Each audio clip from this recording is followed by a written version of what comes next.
Welcome back to Yesterday Today. I'm Jake. This is McLean. I'm McLean. That's true. And we're in the middle of Thanksgiving month on the show, so today we have more Thanksgiving-themed shows. That's kind of the point of Thanksgiving month.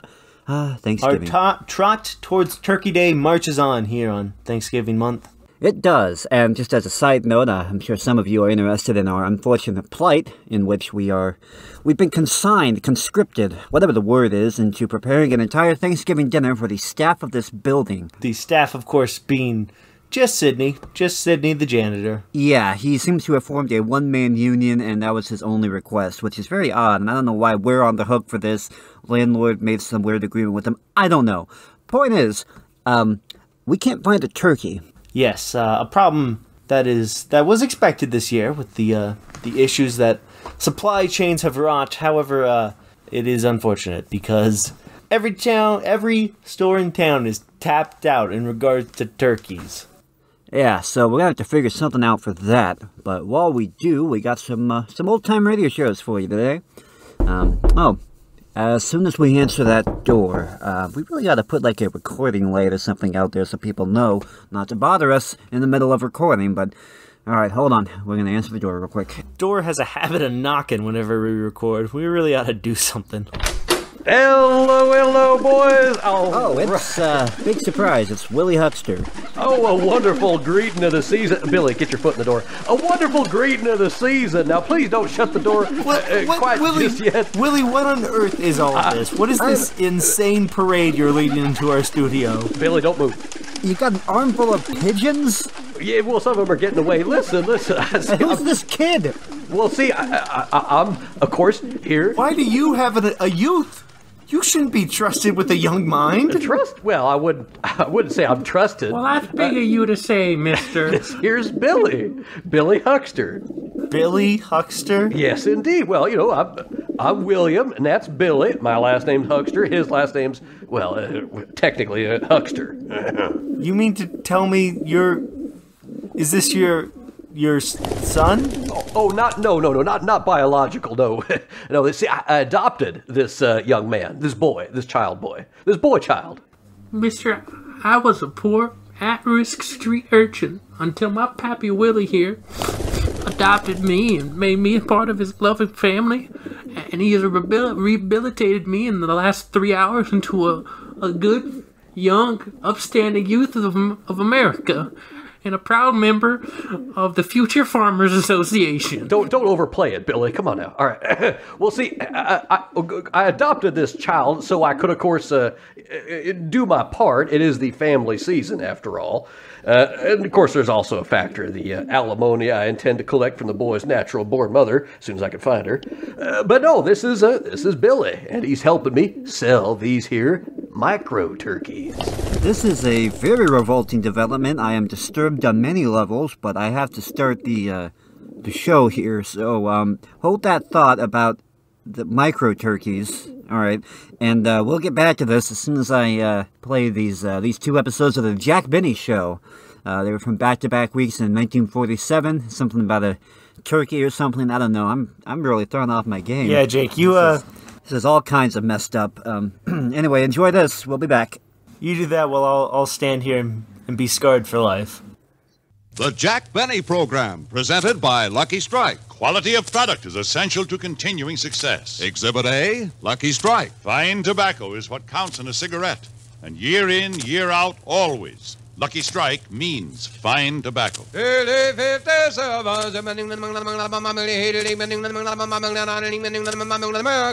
Lucky Strike presents The Man Who Knows. Colonel Hart Shoemaker, ace tobacco auctioneer of Lebanon, Kentucky, has sold over 300 million pounds of tobacco leaf. Recently, he said, I've seen the makers of Lucky Strike buy real quality tobacco, fine, ripe, mild tobacco. Yes, I've seen them do it at thousands of auctions. For my own cigarette, I picked Lucky's. At market after market, at auction after auction, independent tobacco experts like Colonel Shoemaker can see the makers of Lucky Strike consistently select and buy that fine, that light, that naturally mild tobacco. Remember, LSMFT, LSMFT. Lucky Strike means fine tobacco. And fine tobacco means real, deep-down smoking enjoyment for you. So smoke that smoke of fine tobacco, Lucky Strike. Yes, next time you buy cigarettes, ask for Lucky Strike. So round, so firm, so fully packed, so free and easy on the draw.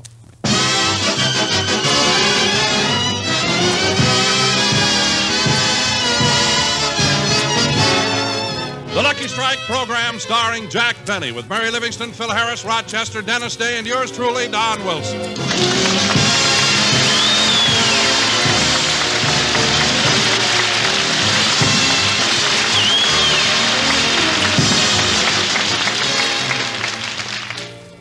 Ladies and gentlemen, for many years as an announcer, it has been my privilege to introduce a number of very important people.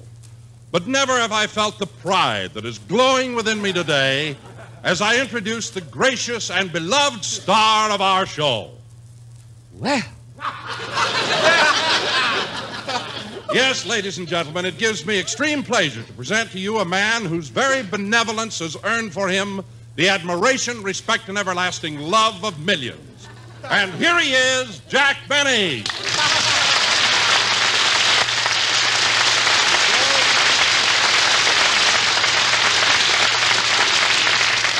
Thank you. Hello again. This is Jack Benny talking. And Don, that was the most beautiful introduction I've ever received. The most touching. I mean, whatever made you think of it? There are only 27 more shopping days till Christmas. What? And I don't want any more of those lousy shoelaces. Oh, Don, you didn't like the shoelaces I gave you last Christmas? No, I didn't. Well, what was the matter with them? I mean, were they too long or too short or what? Well, Jack, now I've been with you 13 years, and I didn't think a pair of shoelaces was an appropriate Christmas gift. Oh. Well, Don, you silly boy.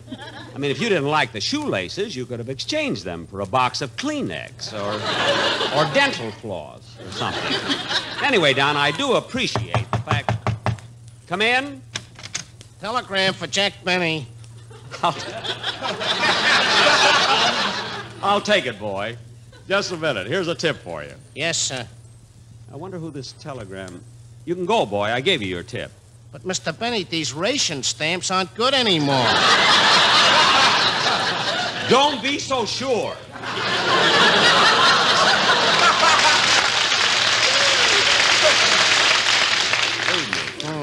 My bicycle was paid for. I'd punch him right in the nose. Go be nice to people. Jack, who's the telegram from? Wait till I open it. Well, dear Jack, please be at the studio tomorrow morning at 9 o'clock for further discussions. Signed, Jack Warner. Discussions about what? Didn't I tell you, Don, the Warner brothers have finally decided to make that picture. You know, the story of my life. It's going to be... Hello, Jack. Oh, hello, Mary. Mary, I've got wonderful news. Sorry, I did that. I mean, I've known you so many years.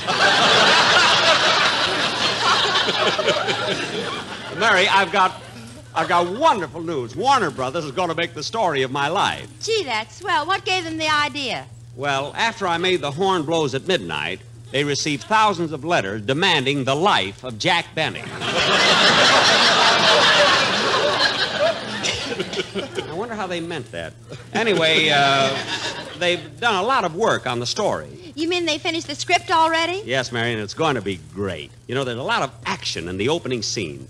You see, in the opening scene, I've just been born, and as the doctor leaves the house, my father shoots him in the back. It's really very exciting. Say, Jack, when they made the Jolson story, they had Larry Parks play the part of Al Jolson. Now, in your picture, who's going to play you? Well, we don't know yet, but to portray the real me, they're considering Errol Flynn.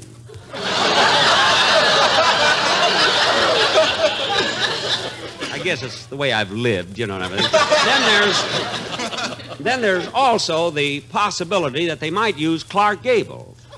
Well, Jack, as long as it's a story of your life, why don't you play it yourself? Well, we thought of that, Mary, but we felt we needed someone who was attractive to women, you see. Oh, Jack, you're just as attractive to women as Clark Gable any day. Well, I wouldn't say that, Mary. I mean, that's sweet of you, but you see, Clark is a pretty handsome guy, you know. Oh, you're just being modest. You don't hear women talk about you like I do. Now, Mary, stop, will you? I'll admit I'm not homely, but what did the women say about me? You asked for it, brother. Never mind. If you want to know something, Smarty, it wasn't so long ago I had dozens of girls all around me. That's when you were playing with Phil Spitolny. Phil Spitolny. He still owes me 2 weeks' salary. Anyway, Say, Mr. Benny, when I sing my song, do you mind if I... Oh, hello, Dennis. Hello. Mr. Benny, when I sing my song, do you mind if Did you just get in? Yeah. Mr. Benny, when I sing my song, do you mind if I... How do you feel, kid? Fine. Good. I broke my leg this morning, but I'm all right now.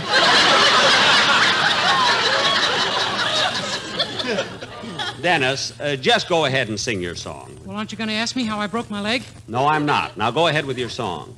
My mother was right. You don't want me to get laughs.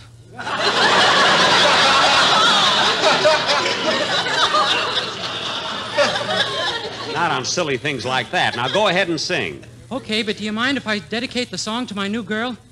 Oh, you have a new girl? What's her name? Thelma Gray, Hollywood 6265. Oh. Dennis, you didn't have to give Mr. Benny her phone number. I might as well. He'll force it out of me later.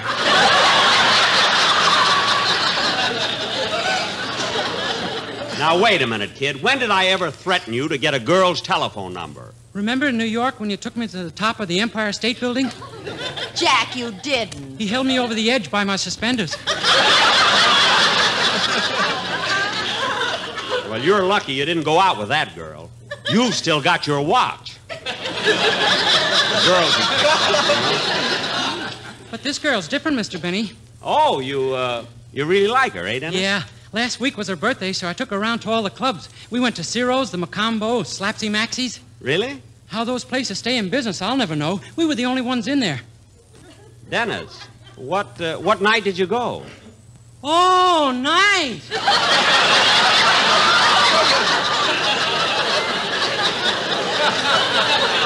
Oh, for heaven's sake, go ahead and sing, kid. Okay. Hollywood 6265. I must remember that. This time I'll leave my watch home.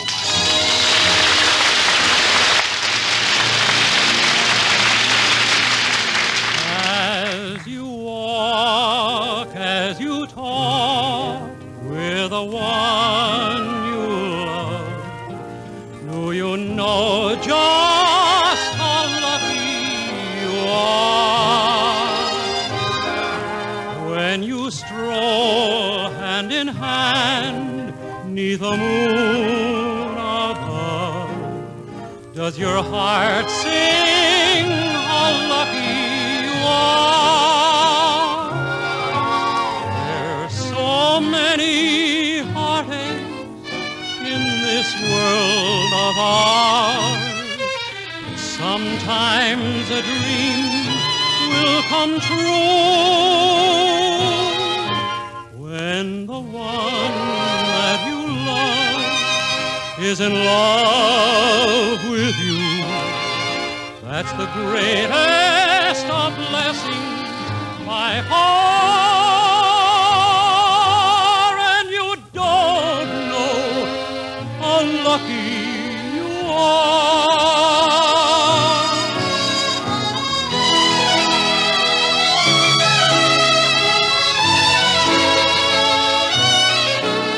Does your heart sing how lucky you are when the one that you love is in love with you? That's the greatest of blessings by far. And you don't know how lucky you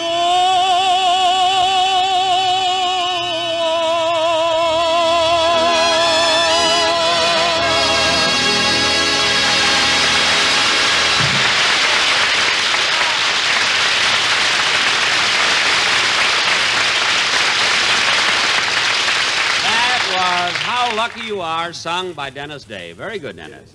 Say, Mary. Aren't you going to ask me how I broke my leg? No, I'm not, and stop being silly. Now, what did I start to say? Oh, yeah, you know, Mary, I've been giving it a lot of thought, and I don't know just who would be the right one to play me in The Life of Jack Benny. Or how about Van Johnson? Well, he's good, Mary, but he isn't quite old enough, you know. How about Cornell Wilde? No, he isn't old enough either. How about John Wilkes Booth? Oh, stop. John Wilkes Booth. He broke his leg, too. Dennis. Aren't you going to ask me how? No, I'm not. But, Mary, I think... Gee, I don't know. Hiya, Jackson. What's that dreamy look on your face? Oh, hello, Phil. I'm thinking. You know, Warner's is going to make a picture, the story of my life, and we're trying to figure out who would be the right personality to play me. Why don't you play it yourself, Jackson? You're one of the greatest actors in show business. Huh? And coming from me, you know what that means. Yeah, there are only 27 more shopping days till Christmas. But getting the right guy is really a problem. Hey, Jackson, I got an idea. Why don't you let me play the part? I'd be terrific. I'm handsome, I got personality, sex appeal. What more do you want? Well, Phil... Think it over, Dad. I'm alive. I'm sharp. I'm a sort of a Mickey Rooney with just enough Roddy McDowell to hold me down.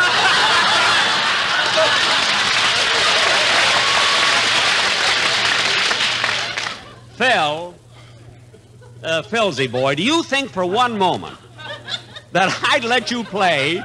Do you think for one moment I'd let you play the lead in a picture as important as this one? You'd be drinking all the time. What's wrong with that? What? You made the horn blows at midnight and you were sober. Not after the preview.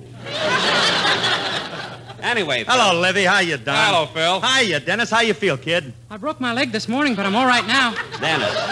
Just call me John Wilkes Booth. Dennis, keep quiet, will you? Now, Phil, I hate to be the one to suggest it, you see, but it's time for a number from your corny band. Corny band? Apparently you haven't heard. Heard what? We were invited to go to England and play for the royal wedding. The royal wedding? Yes, sir, right in Birmingham Palace. Phil, that's Buckingham. If there's a buck in it, you'll know it. Darn right. Now, come on, Phil. Let's have a band number. Oh, wait a minute, Jack. Don't you think it's about time we do a commercial? Don, we're not going to do a commercial this week. Go ahead, Phil. But, Jack... Don, I'm running this show. Go ahead, Phil. But, Jack, the quartet worked on it all week. I don't care if they did. Go ahead, Phil. And there's a part in it where you play the violin. Hold it, Phil.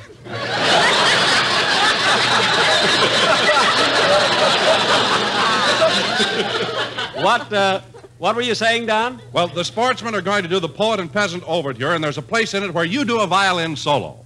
Well, that sounds pretty good. Yeah, I had no idea this was going to happen. Gosh, this is really a surprise. Some surprise. Unbutton your shirt and take out your violin. Okay, Don, when do I come in? Just watch the boys. They'll give you your cue. Good. The Poet and Peasant Overture. Take it, boys.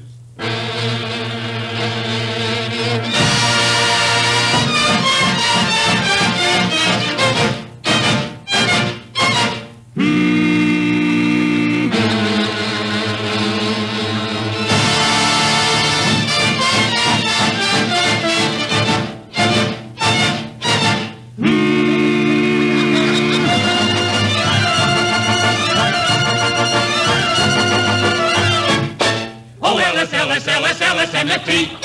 A lucky strike will always be the smoke for me. Now? Yes. Now? Yes. Now? Yes, yes, yes.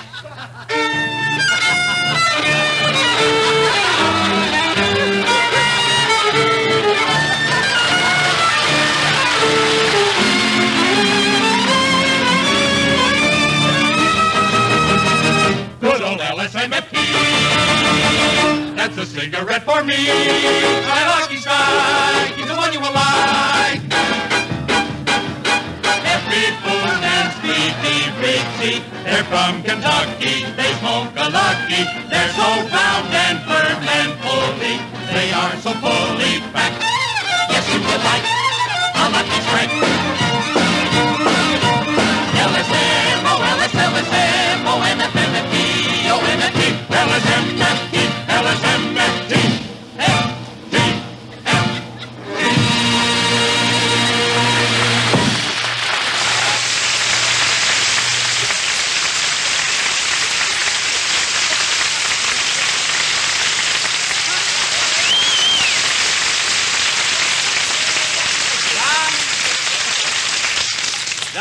commercial was really wonderful. It really was. And thanks for putting a part in it for me. I mean, the boys were just great, and the violin solo was out of this shirt. I mean, out of this world. And by the way, kids, before I forget it, next Thursday on Thanksgiving, I want you all to come over to my house for a turkey dinner. Turkey? Gee, I wonder if I could have one of the legs. Sure, kid. Why? I broke mine this morning.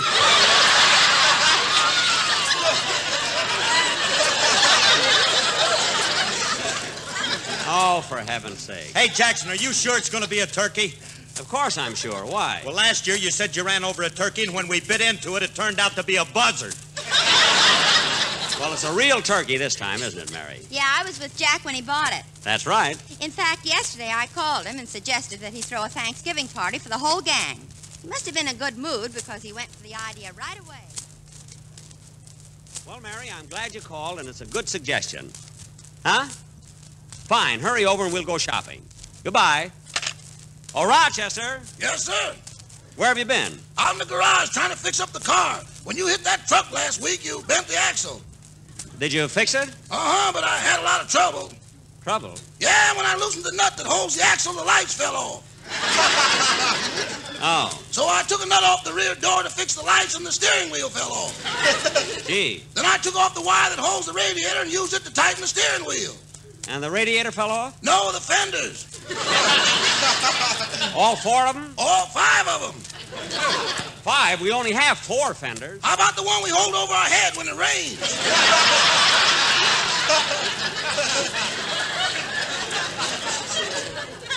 I thought we used the side door for that. No, we use the side door to close the trunk in the back.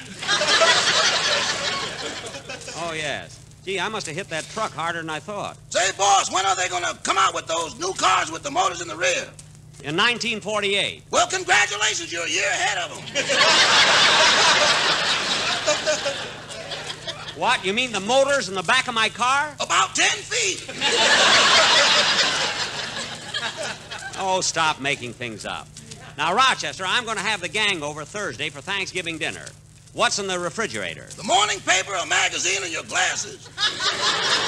What? When that little light goes on, you ain't wasting it.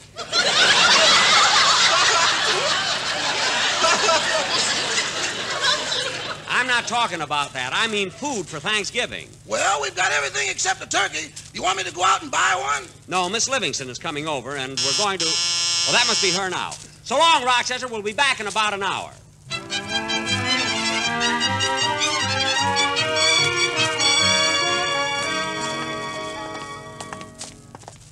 Gee, Mary, it's such a nice day. I'm glad we decided to walk to the market. Yeah. I'm glad Thanksgiving will be here soon. It's one of our nicest holidays. Yeah. And this year, we should all be so thankful. I know I am.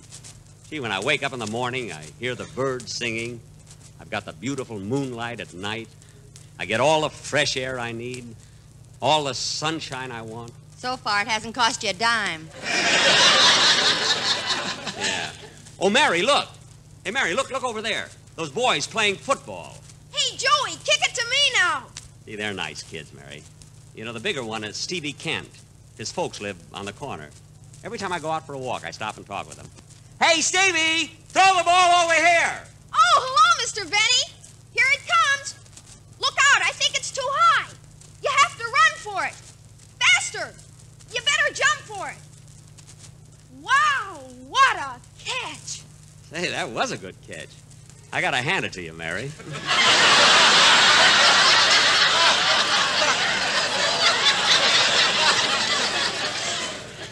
How did you do it?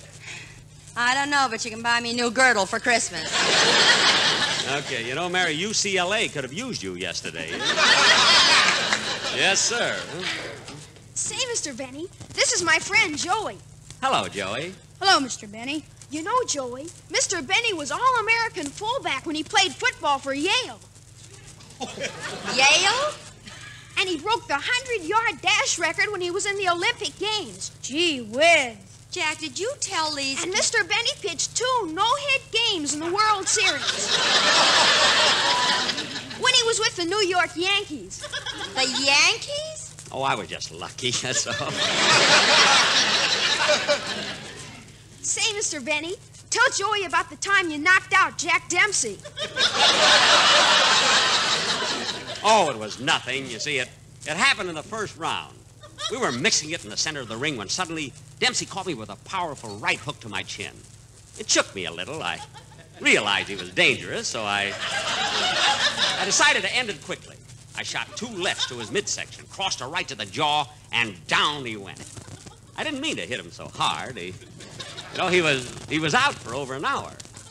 Gosh. Well, so long, kids. We got to get going.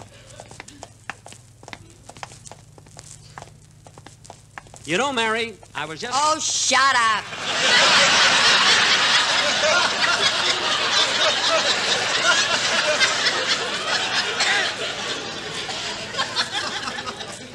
Well, look, Mary, I only tell the kids stories like that because it helps them if they have a hero to look up to. Some hero. Anyway, I just tell the kids harmless little stories. I don't exaggerate too much. Oh, look, there's little Georgie Foster. Isn't he cute? He's only 4. Look at him. Hello, Georgie. Hello, Mr. President.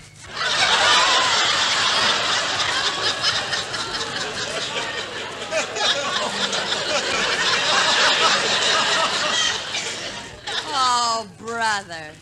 Mary, I never told him that. He's just ad-libbing. Come on, here's the market. Let's see. Oh, there's the poultry department over there. Come on, Mary. Okay. And, Jack, remember what you promised. This time you're going to get a nice big turkey, not like the last one you got. There was nothing small about that turkey. Go on. You didn't have the heart to chop its head off. You beat it to death in a badminton game. Mary. And I got stuck with the part that went over the net last. Mary, stop trying to switch old jokes, will you? Now, let's walk over to the counter and see... Hello, Mr. Benny. Oh, hello, Mr. Kitzel.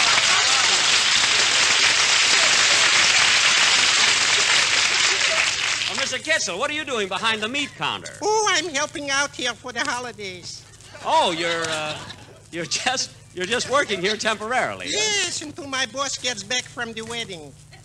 The wedding? In London? They had one there, too? Yes, last Thursday. Oh. Well, look, Mr. Kitzel, I want to buy a turkey. Are they very expensive? Expensive? You mean they're that high? Come here a minute. Huh? Step closer. Do you know that turkeys are what turkeys are selling for today? No. Well, if you knew, you'd be nervous too. Come a little closer.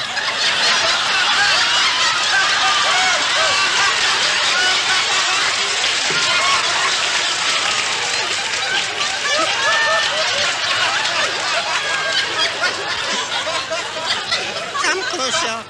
Huh? Lean over a little. What? 80 cents a pound. Well, why do you have to whisper it? I don't want the turkey should get hammy.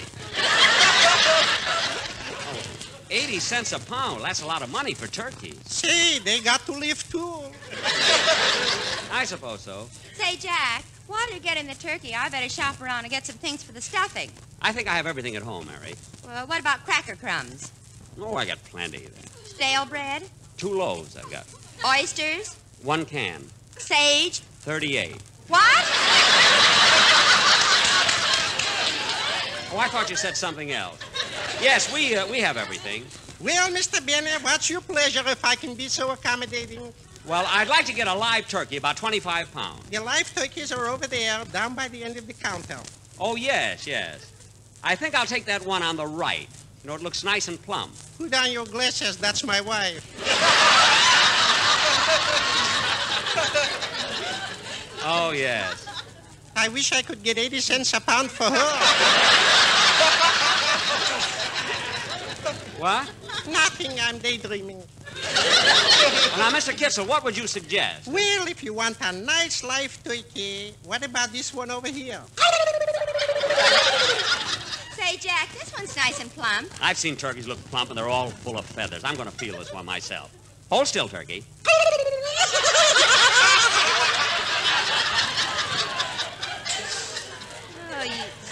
You and your cold hands. Well, Mary, what do you think about it? Well, it looks all right. Yeah, but I wouldn't have the heart to kill it. Oh, just look at its eyes. The same color as mine. Sultry summer blue. Oh, Jack, stop being so sentimental. You've already given up eating strawberries because they remind you of Phil Harris's eyes. Mary, Mr. Kittle, how much does this turkey weigh? About 36 pounds. My scale is broken. Oh, well, I'll weigh it on that scale over there by the door. Come here, turkey. Come here. That's a good girl. Come on, Mary, we'll go over the scales. Now, hold still, turkey. Mary, put in a penny. Okay. Oh, look, Jack, a card came out. Yeah, what does it say? You weigh 36 pounds and you ain't long for this world. There's a picture of Fred Allen on the other side there. Well, that's much too big. Oh, Mr. Kitzel. Your pleasure. This turkey's too big. How much does this one weigh? This one right here. I think 29 pounds. Aren't you sure? Wait a minute, I'll check. Oh, Hattie, how much does this turkey weigh? 29 pounds, but I'll check. Hey, Joe, how much does this turkey weigh? 29 pounds, but I'll check. Hey, Herman, how much does this turkey weigh? 29 pounds, but I'll check. Hey, Sam! All right, I believe you. Jack will be back in just a minute, but first... Ladies and gentlemen, as you all know, Sunday night is a great night for comedy on NBC. One of the outstanding comedians is Fred Allen. What? However, it's too early for Allen, so I bring you his closest friend, Jack Benny.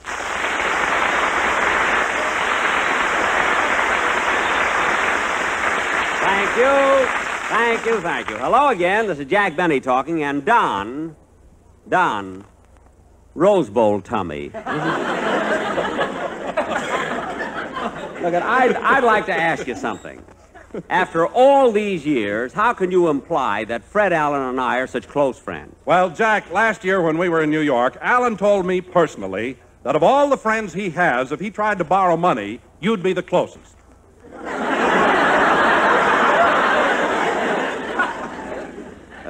Fred Allen said that? Yes, Jack, he certainly did. Well, Don, I'm the kind of a man who likes to give credit where credit is due. And that joke deserves at least 5 seconds of silence. Will you people in the audience please bear with us?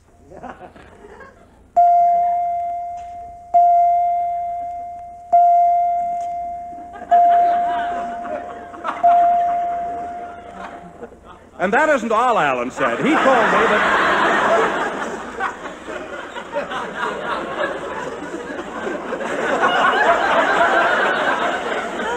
Wait a minute, Don. Jack isn't back yet. Well, where is he? While the bells were ringing, he was out in the audience telling good humors. I was not. And you're just as bad as Allen with those stingy jokes about me. Oh, Jack, it isn't only Fred Allen. Everybody is talking about how cheap you are. Even I'm embarrassed. What? Look what happened last Saturday night at the Brown Derby. Mary. You ordered a bowl of noodle soup and ate it right down to the last spoonful. Well? Then you caught a fly, threw it in the soup, and refused to pay for it.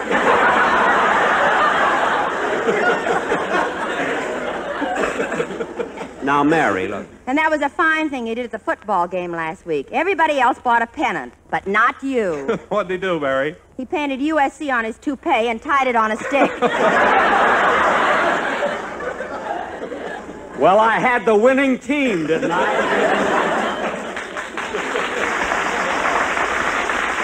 Believe me. Yeah, but if you dyed green for Notre Dame, I'll punch you right in the nose. If you hadn't hesitated before green, you'd have had a great joke there. Anyway, sister, you're dimming my Christmas spirit. Now, let's get on with the... Come in. Mr. Benny, I'm from Coronet Magazine, and we want to express our appreciation to you for being our quiz editor this month. Well, I was glad to do it. You were selected because you are a man who always tells the truth. Of course, good. Now we'd like some information for our files. Anything at all. What is it you want to know? How old are you? Well, how old would you say I look? Oh, I'd say about 38. Thank you. Do you mind if I borrow your handkerchief? Why? The wind is blowing through this hole in my head.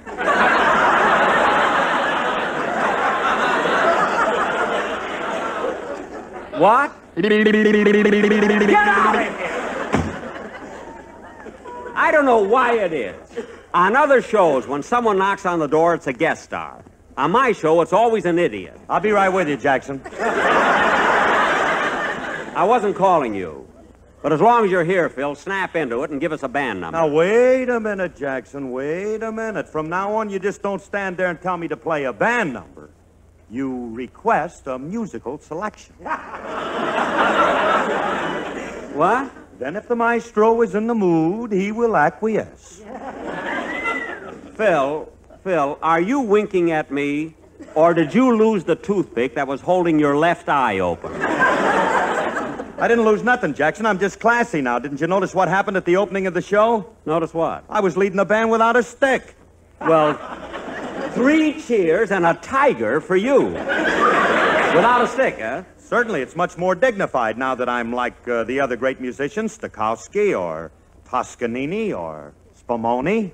I knew if he talked long enough, he'd hit the jerk pot. I was sure. Phil, Spumoni is an Italian ice cream. Oh, thank heaven. I thought I said a naughty word.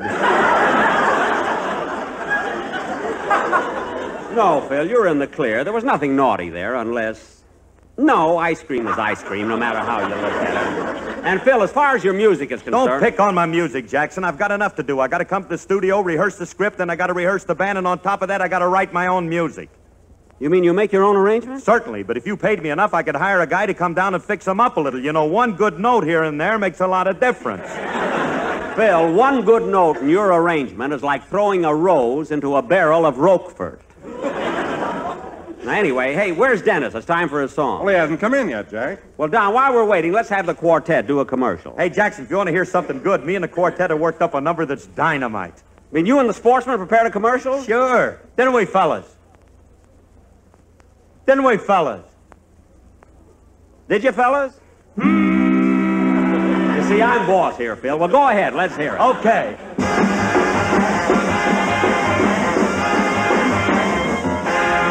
Won't you come with me to Alabama? Let's go see my dear old mammy. She's smoking Luckies and broiling hammy. That's what I like about the South. Down where the Swanee River flows, down where that fine tobacco grows, where every man is a man who knows. That's what I like about the South.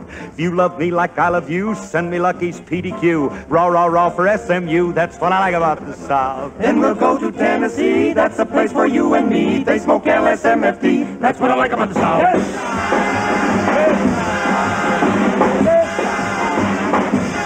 Jackson, why don't you come with me to Old St. Joe, where they love me but the Lucky's Mo, so free and easy on the dro. That's what I like about the South.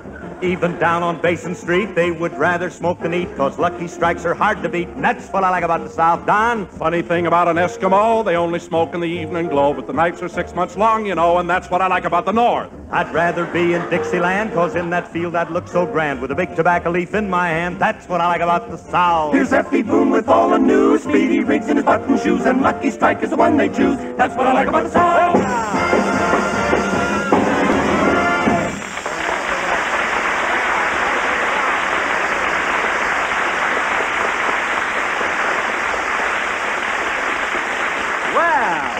Yes, sir. Say, Phil, did you write that number all by yourself? I certainly did, Jackson. Wrote the music, arranged it, and everything? I mean, nobody helped you? No, I did it myself. Well, now you know what I mean by Roquefort. I can't understand why Dennis isn't here. Well, I haven't seen him since we had Thanksgiving dinner at your house. That's funny. Hey, Jackson, maybe the kid ate too much turkey and got sick. No, he couldn't have. There were 16 of us at the table, and I still have half the turkey left. There were 28 of us, and you still have 3/4 of the turkey left. What? Nobody but you would think of putting sleeping pills in the stuffing. Oh, stop, will you? Gee, I can't understand where Dennis is. You want me to go out and look for him? Yeah, see if you can... Dennis, when did you come in? Just now. Why are you so late? Well, I had to wait for my mother. She took me downtown to buy a suit with 2 pair of pants. Well, why did your mother have to go along? The suit was for her. For her? Dennis, your mother wears a man's suit? Well, she used to wear a dress, but one day while she was working, her heel got caught in the hem. She fell down the ladder and dropped all the bricks.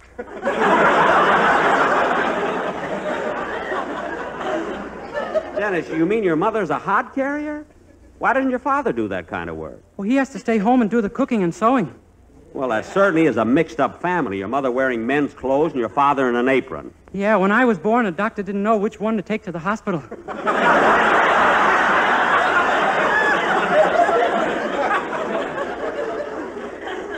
Dennis. Lucky for me, he took my mother.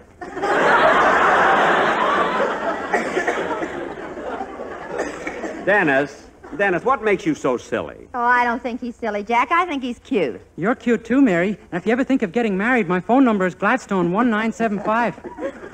1975. If a man answers, it's my mother. Dennis, if Mary was thinking of getting married, it wouldn't be to you. You're just a kid. Oh, I'm not a kid anymore. My father told me all about the birds and bees. What? The birds are the ones with the wings. Dennis, the bees have wings, too. Don't get vulgar. Dennis, do me a favor. Let's have your song, will you? Okay. Can't understand how he got two shows. How he ever got a father and mother.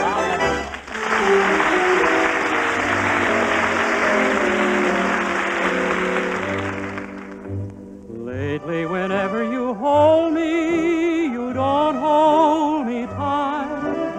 Don't you love me anymore? Lately, I've had to remind you to kiss me goodnight. Don't you love me anymore? I remember when I used to thrill you to the skies. Now I noticed when we kiss, you don't even close your eyes. Maybe I'm just being silly to feel like I do. Am I the one that you adore? Or don't you love me anymore?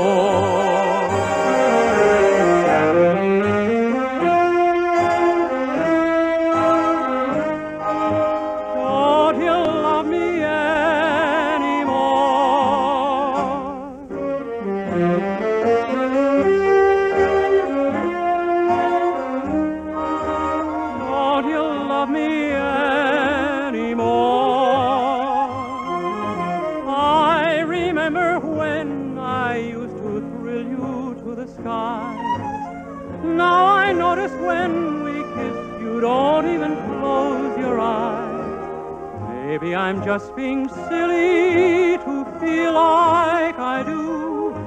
Am I the one that you adore? Or don't you love me anymore?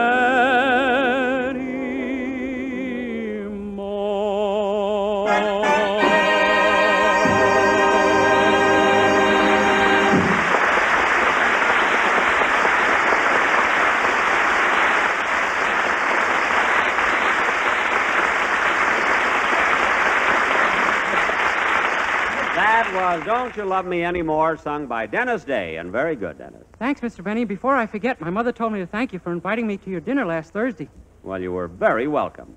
And by the way, kids, all of you, I meant to tell you, you almost didn't have that turkey for dinner. What do you mean, Jack? Well, somehow I didn't have the heart to kill it. As a matter of fact, it was the day before Thanksgiving. The turkey was out in the yard, and it was getting late.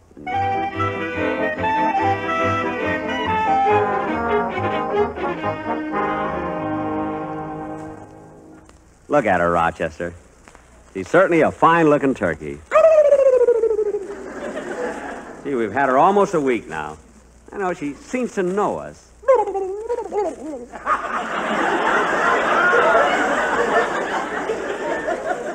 Well, it's got to be killed. Here, Rochester, here's the hatchet. Yep, we got to do it. Here's the hatchet, boss. Yes, sir. If it's got to be done, it's got to be done. Here's the hatchet, Rochester. No use wasting time. That's what we're out here for. Here's the hatchet, boss. I'll tell you what, Rochester. I'll toss a coin to see who does it. Heads, it's you. Here, I'll toss this quarter. Here goes. Where did it go? Where's the quarter? The turkey swallowed it. What? Boss, hatchet, not with your bare hands.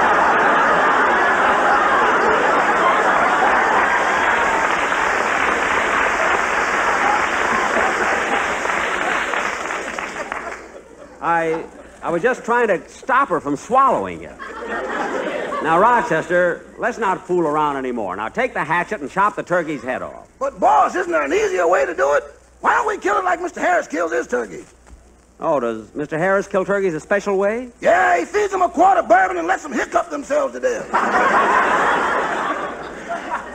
You mean he gives the turkey a quart of bourbon? On Thanksgiving, Mr. Harris wants everybody to be happy.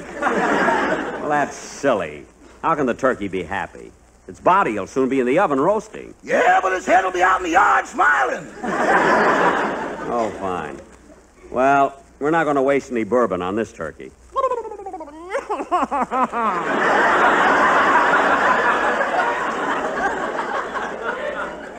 Look, Rochester, we've stalled long enough.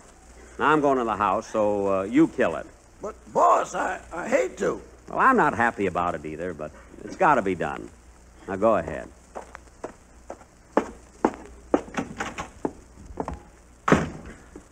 All this fuss over killing a turkey. But then, you do get kind of attached to them. I remember I brought her home Saturday. And every morning she laid an egg. If she could give milk, too, I'd have let her live.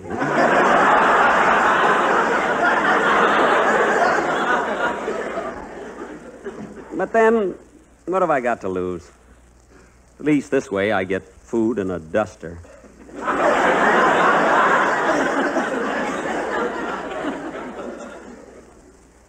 Well, I'm sure gonna miss her.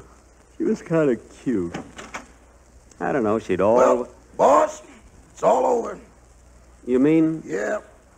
Say, boss, I wonder what gobble, gobble, gobble, gobble means.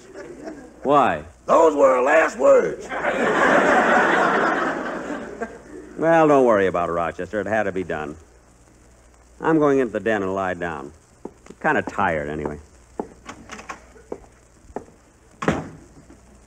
It'll be good to lie down a while. See, I'm tired after all the work I've done. I hope the gang enjoys the Thanksgiving dinner tomorrow. Thanksgiving is one of my favorite holidays. But it's not like it used to be.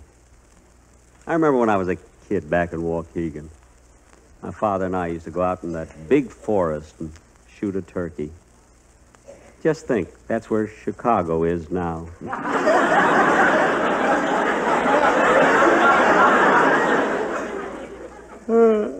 I hated to make Rochester kill that turkey. It was my fault, too. I didn't want to do it. Yeah, I feel like I'm falling asleep. Maybe I better take my hat off. I didn't want to kill that turkey. I didn't want to kill that turkey. I didn't want to kill that turkey.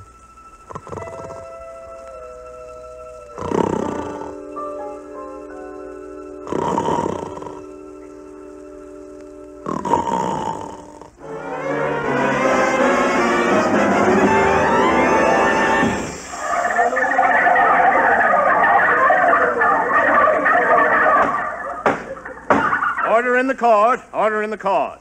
Court? Where am I? Where am I? Order in the court.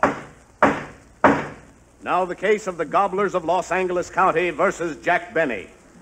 Wait a minute. What am I being tried for? You are charged with murder. Murder? Wait a minute. This is a mistake. I didn't murder anybody. Who did I murder? You murdered my daughter. But you're a turkey. And look, the jury. They're all turkeys, too.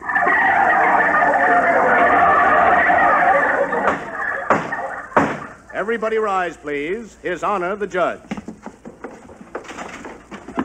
Judge? How can you be the judge?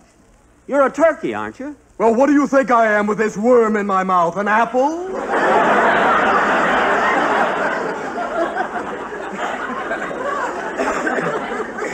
What? But, Your Honor, if you're the judge, why aren't you on the bench? Why are you sitting over there? My wife went shopping, and it's my turn to sit on the nest. Oh. Whoops! Congratulate me, I'm a father.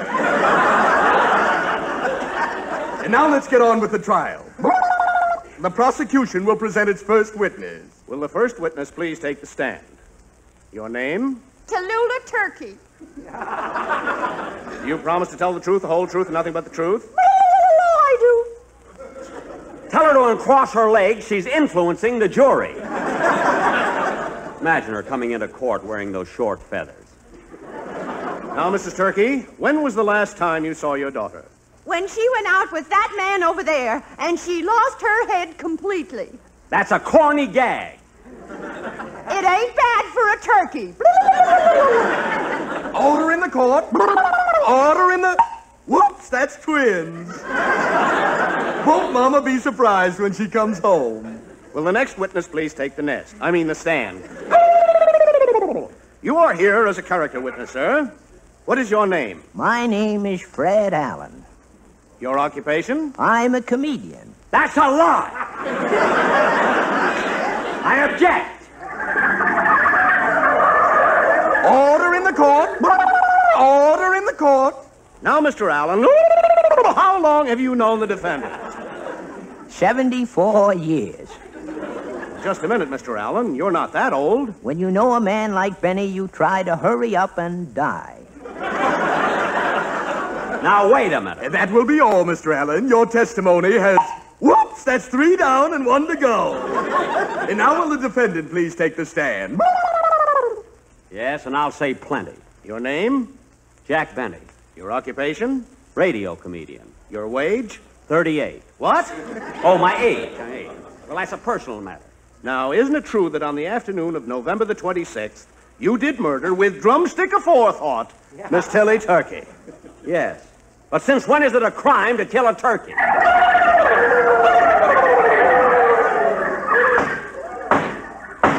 The prosecution will present its next witness. Yes, sir.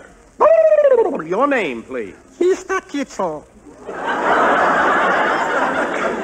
Now, Mr. Kitzel, in the course of your employment in a poultry market, isn't it true that you sold the defendant a turkey? Look, Mr. Benny is a very good friend of mine. I don't like to say anything that's going to hurt him. Well, how long have you been friends? Since before he murdered the turkey. Mr. Kitzel, quiet. Now, about this turkey you sold the defendant, was she nice and plump? She was beautiful. Oh? Then she was very well-rounded. Her pictures was banned in Boston. Now, Mr. Kitzel, we want an identification of the deceased turkey. How much did she weigh? I think 29 pounds. You think she weighed 29 pounds, don't you know? Wait, I'll ask my assistants. Say, boys. They're not his assistants. That's my quartet. What's the matter with everybody? Are they crazy? Boys, how much did Mr. Benny's turkey weigh?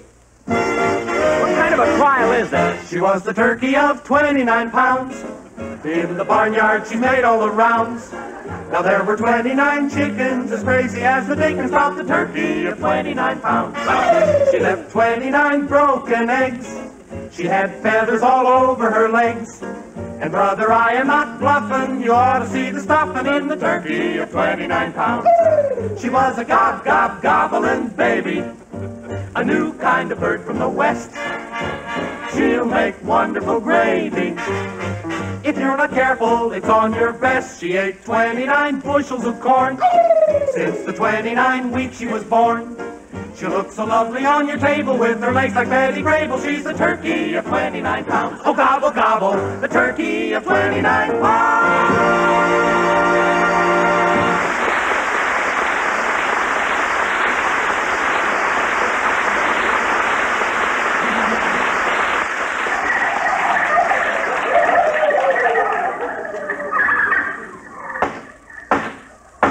Turkeys of the jury, you've heard the evidence. What is your verdict? We find the defendant, Jack Benny, guilty of murder. Don Wilson! Let's get him, kids. Get away from me! Get away from me, do you hear? Stay away from me!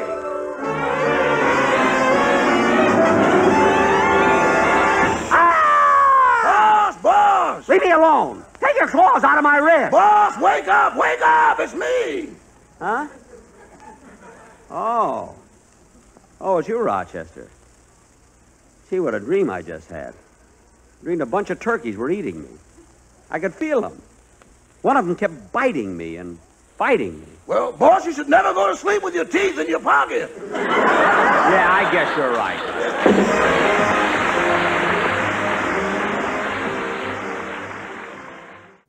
All right, that was a couple episodes of the Jack Benny Show. Now what were you saying there, Willie, about micro turkeys? Well, micro turkeys. That's what Billy here has helped me try to wrangle up from your workspace. Looks like a couple of them stuck away from me. That's okay. I'll send you the bill on them later. Well, no, see, they're micro turkeys. Not full-sized turkeys, but micro-sized. See, y'all have been hearing about this whole turkey shortage we've been dealing with. Well, old William's got the solution for that, and that's these here little turkeys I got. Willie, those are pigeons. I was going to say those are pigeons. I was going to put a little less blunt than that, but they look a little bit like pigeons, and you may be somewhat accurate. But see, I bought these pigeons from Turkey, from the former Ottoman Empire, the nation now known as Turkey. Willie, those are pigeons. Yes, but they're painted, colored correct. You don't eat the feathers, so it don't matter. They're colored as a turkey is, and they taste the same. Those are pigeons, Willie. The point is, too, when you got to look at the advertising, see? These micro turkeys, the kids are all about it, right? And I fed these turkeys with cage-free broccoli. Ha! Gotcha. That's not even the most disturbing thing here. I'm still stuck on the fact that you are in care of a child. Where did you find this kid? Oh, Billy? Well, see, we came together in the spirit of need. I needed a young child by means by which to put them to a little bit of work and avoid the child labor laws. See, Billy's not actually a child. But I also needed myself someone young and spry who could climb in through little windows, and Billy here fits the bill. At least he did. Until he broke his leg with a longboard and... What, did you say he's not a child? What exactly is Billy getting out of this arrangement, might I ask? I can claim that I'm a dependent on his tax forms, so that way I don't have to pay any federal income tax. It's a very complicated situation. See, if I paid any taxes or, agreed that taxes even existed, I would claim him as a dependent. Therefore, he's a dependent and a child. All right, and secondary question. You said he broke his leg. Only a little bit. He just apparently got himself up to doing some sort of tricks and landed on it and sat on it real good. I don't know the whole story because I didn't really listen. But these turkeys here, see that one up on top of your fridge, they are condensed, fun-sized, and they have no additives. I'm only selling them for $5 a pop if they're alive, $7 if they're already dead. They're really hard to kill. Well, there you go, Jake. There's a reasonable explanation for everything. I guess so. Willie, I'm sad to say I'm really not in the market for tiny turkeys here. I was kind of hoping for a full-sized one. We'll just cook 3 at the same time, or do a turducken thing and stuff them inside. To take one, open it up, put a second one in there, open that one up, just jam the other one in there too. It'll work out real well. You'll get plenty of meat out of it. Listen, just play yourself another show and think about it, huh? Okay, yeah, right. This is the Adventures of Sam Spade from 1950 and the Terrified Turkey Caper. So, yeah, that's what that is, and I'm gonna play that now. And Jake, Billy has your wallet. This day's not going how I thought it would. What? Billy has your wallet. Billy, hey! I was just making sure it was still there. That's a man after my own heart. Good job, Billy. Who taught him that? Well, I taught him to have faster hands, but all right, Billy, give back most of what you took. The National Broadcasting Company presents The Adventures of Sam Spade, Detective.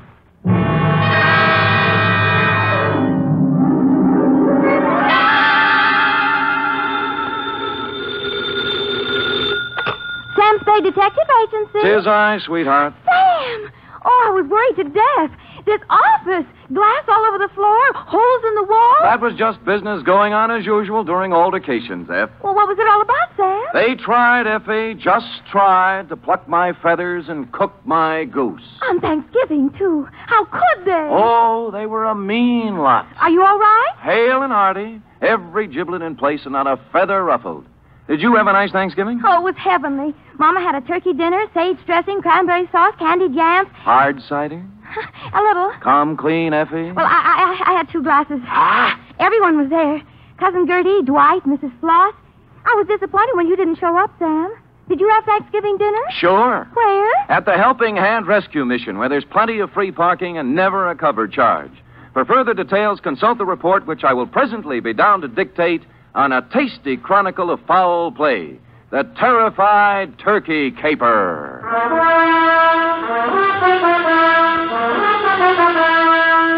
For NBC, William Spear, radio's outstanding producer-director of mystery and crime drama, brings you the greatest private detective of them all in The Adventures of Sam Spade. Sam Spade! Oh, you were waiting for me. Having Thanksgiving dinner at a rescue mission where Mama cooked a perfectly wonderful... Thank your mother for me, F. Tell her I'll be over to break wishbones with her tonight. And to atone for my social indifferences, here's a little something I brought for you. Oh, Sam! You shouldn't have. It's beautiful. What is it? A blunderbuss. A blunder what? Bus, as in step to the rear of. Oh. Well, what does it do? Shoots, F. It's a gun. Our founding fathers used it in foraging for feathered food when they settled this abundant continent. And it's mine. To do with what you will. Where did you get it? Pencil boy? Yes, Sam. But who gave it to Pad me? open? Oh, yes, but I don't know. Knees crossed? Did you meet a founding father? Don't peek. Date, November 24th, 1950. To Detective Lieutenant I.C. Kelsey, Homicide Detail, San Francisco Police. From Samuel Spade, license number 137596. Subject, Turkey. Dear Kelsey, this was a big week for the cranberry pickers, the butchers, the sage makers, and the stomach pill people. But for private detectives, it was strictly from hunger. My office door opened only twice a day, once to let me in and once to let me out. And when on Wednesday I heard a knock on the door, I went into a paroxysm of delight. Come in! Come in! Come in! Entrez-vous! Entrez usted! Erine! When I ran out of languages, I got up from behind the desk, walked to the door, and opened it. Standing there was a small, middle-aged man with a pink, bald head. His blue serge suit needed pressing, and he was nervously fingering a strawberry birthmark under his left ear. Mr. Samuel Spade? I am. May I have a moment? You may have several, but not in the corridor. It's not in my lease. Oh, I'll come in. Good. Well? Well, you'll have to excuse me, Mr. Spade. I've had so few dealings with private detectives. I find it hard to begin. Well. Oh, perhaps I shouldn't have come at all. Goodbye. No, wait a minute. Maybe I can help you. Well, you see, Oh, what's the use? You won't believe me. Nobody does. I'd really better... Oh, now, wait. I'll believe you. All I ask is a chance. Now, let's start with your name. Oh, my name? Yes. Yes, my name. To begin with, you won't believe that. Oh, but I can verify it. Yes, I can. It's on the registration book of the Old Colony Hotel, in the 1943 phone book, and on my old driver's license. Well, I'll have to know it before I can verify it. Oh, yes, of course you will. It's Tom. Well, now that's not so hard to believe. Oh, you haven't heard the rest of it. It's Tom Turkey. You see, I told you wouldn't believe it. I'd better go. No, now, let me be the first to believe you. Now, Mr. Tom, what's your problem? Oh, dear, that's even harder to explain. Well, now that I don't believe. But take a breath and jump into it. Breath, yes. My name is Tom Turkey, and they're going to kill me for Thanksgiving.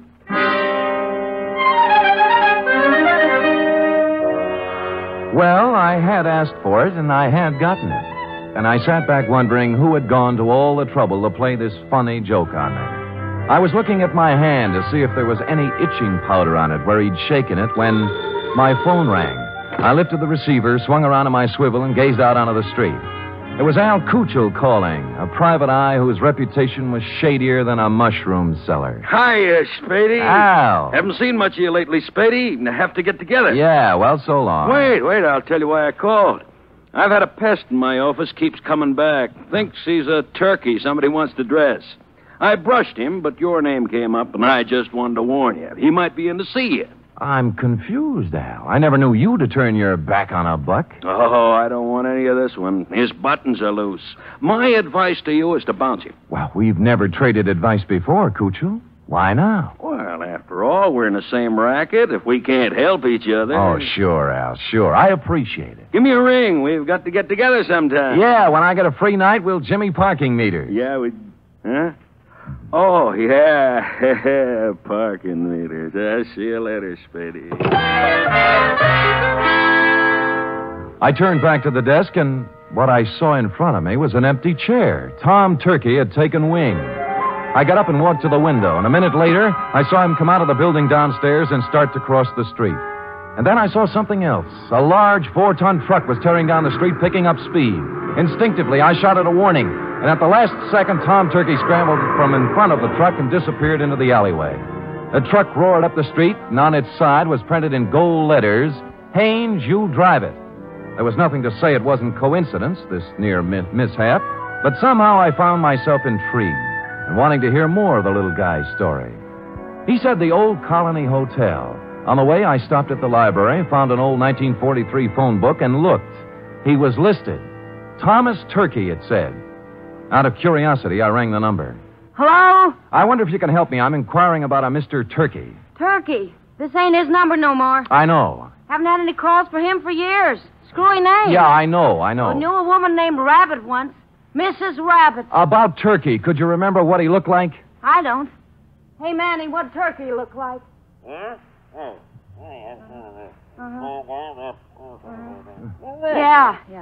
Small man, around 50. Nice fella, Manny says. Strawberry under his left ear? Strawberry under his left ear, Manny? Yeah, strawberry under his left ear. Well, thank you, madam, for your information, and thanks to Manny. Well, you're welcome, but I don't know what you're going to do with it. Old man Turkey's dead. Been dead for years.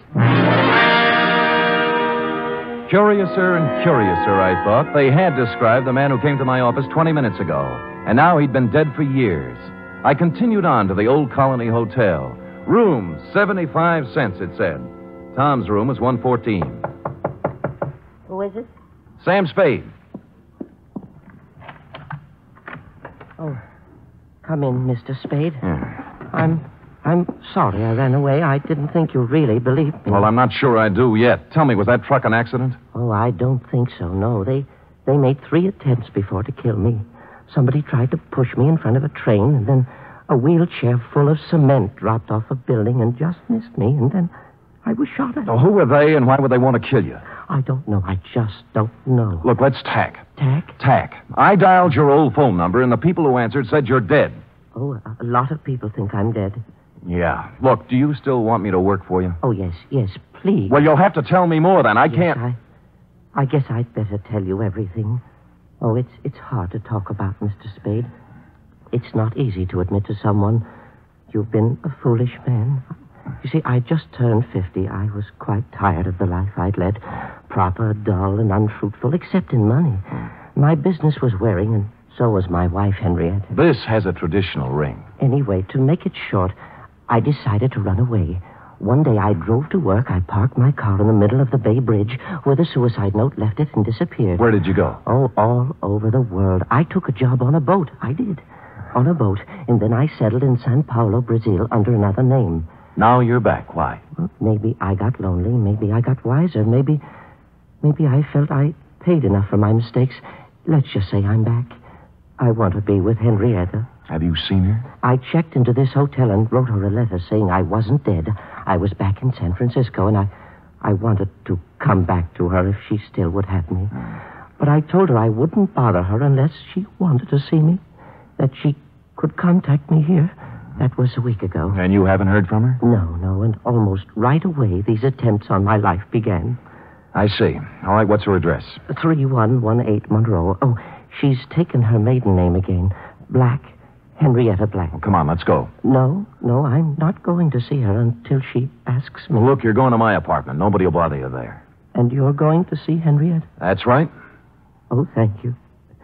Thank you, Mr. Spade. You do believe me. I think I'm really ready to face the world again now. I deposited Tom in my apartment with instructions to open the door for no one but me, and then I proceeded to 3118 Monroe in the high-rent district. I was ushered through a comely portico by a Japanese maid who told me to wait in a study heavy with mahogany. In a moment, two people came in. The woman wore a black dress, silver pendant, flat shoes, and a complexion the color of apple meat. She was Miss Henrietta Black and/or Mrs. Tom Turkey. The man turned out to be Leander Luce, the lady's attorney, business manager, and canasta partner. You say you have something important to discuss with me, Mr. Spade. I do? I hope you don't mind my asking Mr. Luce to be here. Not at all. Well, Mrs. Turkey, I just talked to your husband, Tom. Mr. Spade, if you please. I say something? a rather feeble attempt at comedy, Mr. Spade. Well, I wasn't trying for laughs. You are Mrs. Turkey, aren't you? I was. You undoubtedly still are. I've expected to hear another one of these cruel jokes about my name. At Thanksgiving time, Mr. Spade, someone was always going to stuff Tom, baste him, dress him, slice him. This season, they're going to kill him. They are not going to kill him. He is already dead. He's not dead, Mrs. Turkey, and you should know it. I should. Yes, he sent you a letter saying he was back in San Francisco and wanted to see you. Mr. Spade, this has gone absolutely far enough. Not quite. What about the letter? I know of no such letter. I see. Well, thank you for your time. I'm sorry I bothered you. Yeah, you used bad judgment in coming in the first place. Yes, maybe you're right. There was falsehood in this someplace, Lieutenant, and it stuck out like a fat girl in slacks. The only thing to do was to go back to my apartment, get Tom Turkey, and confront Mrs. T with her husband in the flesh. But when I got back to my apartment building, I spotted in rapid succession, 1, an ambulance, 2, a police car, and upstairs, outside my half-opened apartment door, I spotted 3, you. I've been expecting you. What's going on, Kelsey? Yes, serious, Sam, serious. Who's that bald-headed man moving around the apartment? That's McCracken, the new medical examiner. Checking a stiff on your rug. I stepped around you, Lieutenant, and pushed the door all the way open. I saw McCracken kneeling over the body and a couple of men from Homicide taking photos. I moved into the room feeling nothing good. A little guy had given me a job, and while I was yakking with his wife, somebody got to him. And in my apartment, where I'd stashed him. McCracken stood up, and I looked down at the body. Then I looked again. Who I saw wasn't Tom Turkey at all. It was the late Private Eye, Al Kuchel.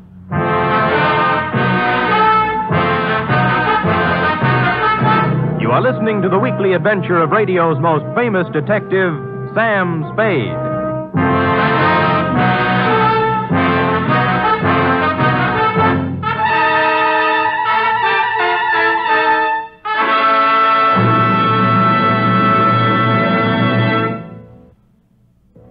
You Friday fans of Sam Spade, there's mystery on Saturday evening, too, on NBC. Tomorrow, the man called X sets out on another mission of danger and intrigue in some far-off corner of the earth. Herbert Marshall stars as the man called X, a man without a name who travels the world over protecting his country's interests. He lives by his wits, and his business is danger. He's the man called X, tomorrow over most NBC stations. For top Sunday listening, it's another broadcast of The Big Show on NBC. This Sunday, your stars include Fred Allen, Jack Carson, Mindy Carson, Ed Archie Gardner, Ed Wynn, and many, many more. And Tallulah is your MC as usual. This Sunday, it's The Big Show on NBC.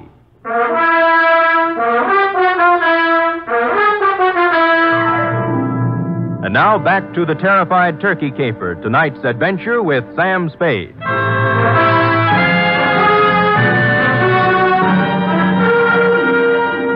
While the men from Homicide were taking pictures, etc., you and I, Lieutenant, were going round and round on the question, if I didn't kill the man found in my room, who did?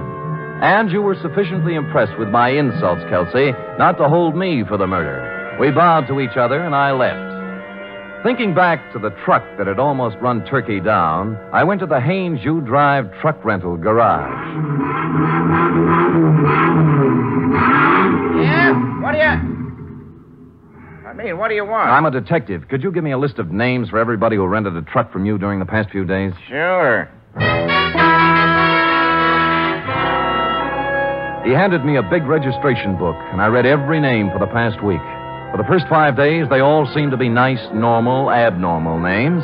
And then, under the rentals for the day before, was the name of John Smith. John had given his address as 7200 Kearney, and I happen to know that Kearney only goes up to 2000.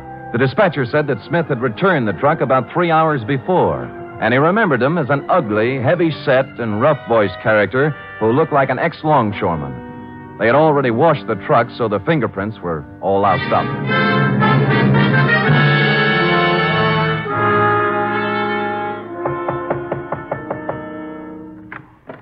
Well, it's Mr. Spade again. Look, I'd like to speak with Mrs. Miss Black, if you don't mind. Come in. Come in. Thank you. This way, into the den. Right. Well, I was sure you'd look into this affair a little more and realize that it was just a blind alley, a hoax of some kind. Where's Miss Black? Oh, she's upstairs lying down. The whole affair has upset her, and she asked not to be disturbed. I think the wisest course of action for you, Mr. Spade, is just to let the matter drop. You can't let a murder just drop, Mr. Luce. The police wouldn't hear of it. Huh? Murder?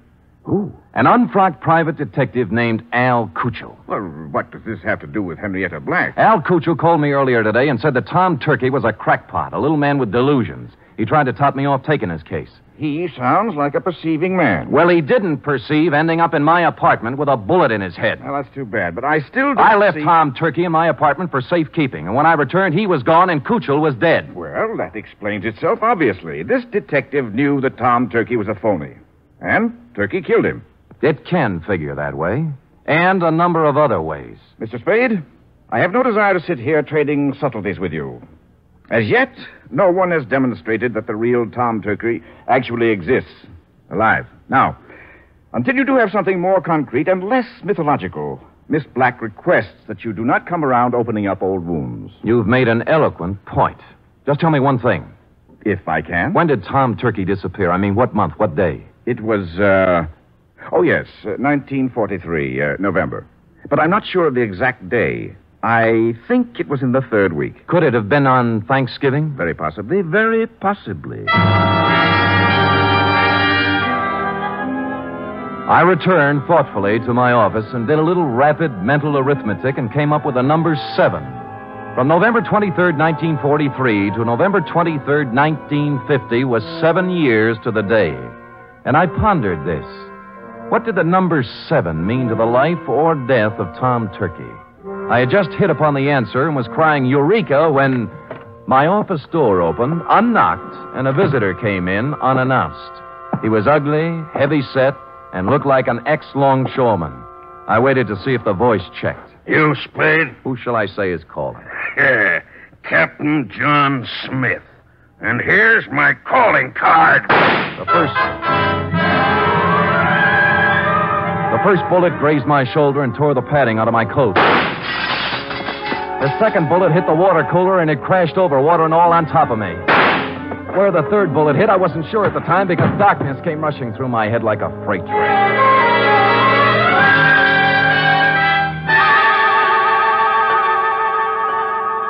When I opened my eyes again, I expected to see St. Peter checking my ID card.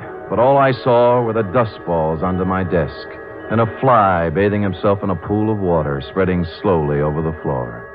There was blood on my hand, but it came from a glass cut. I was in shambles, but alive. Captain John Smith had shoved off, obviously thinking his bullets had done their work.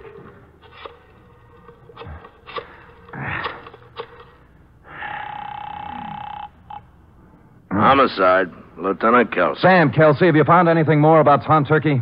Nothing, Sam. Frankly, I'm beginning to wonder if there is such a guy. Well, clever Kelsey, a few minutes ago, a gorilla by the name, believe it or not, of Captain John Smith just tried to kill me in my office. Oh, go on, Sam. I find it hard to think. You find it hard to think, period. Really, Sam? Did you get him? No, but my office is a wreck, and there's a hole blasted in my wall big enough to put a basketball in. Well, what did he use, a bazooka? I figured dum-dum bullets. Dum-dum? Well, that's illegal, ain't it? Kelsey, doesn't it strike you as significant that every attempt on Turkey's life has been vicious, as if someone not only wanted to kill him, but also mutilate him? Yeah, now that you mention it. Somebody probably wanted to make identification difficult. Even dead, they didn't want anybody to know who he was. Now, listen carefully, Kelsey. This is real deep. Tom Turkey disappeared on Thanksgiving of 1943. A person has to be missing 7 years before he can be legally dead and his insurance collected. Now, if someone had Turkey insured, they could collect the day after this Thanksgiving, if Turkey didn't show up before. You mean somebody's trying to kill him for the insurance? I would say so, Kelsey. I would say so. Now, hurry up and find him.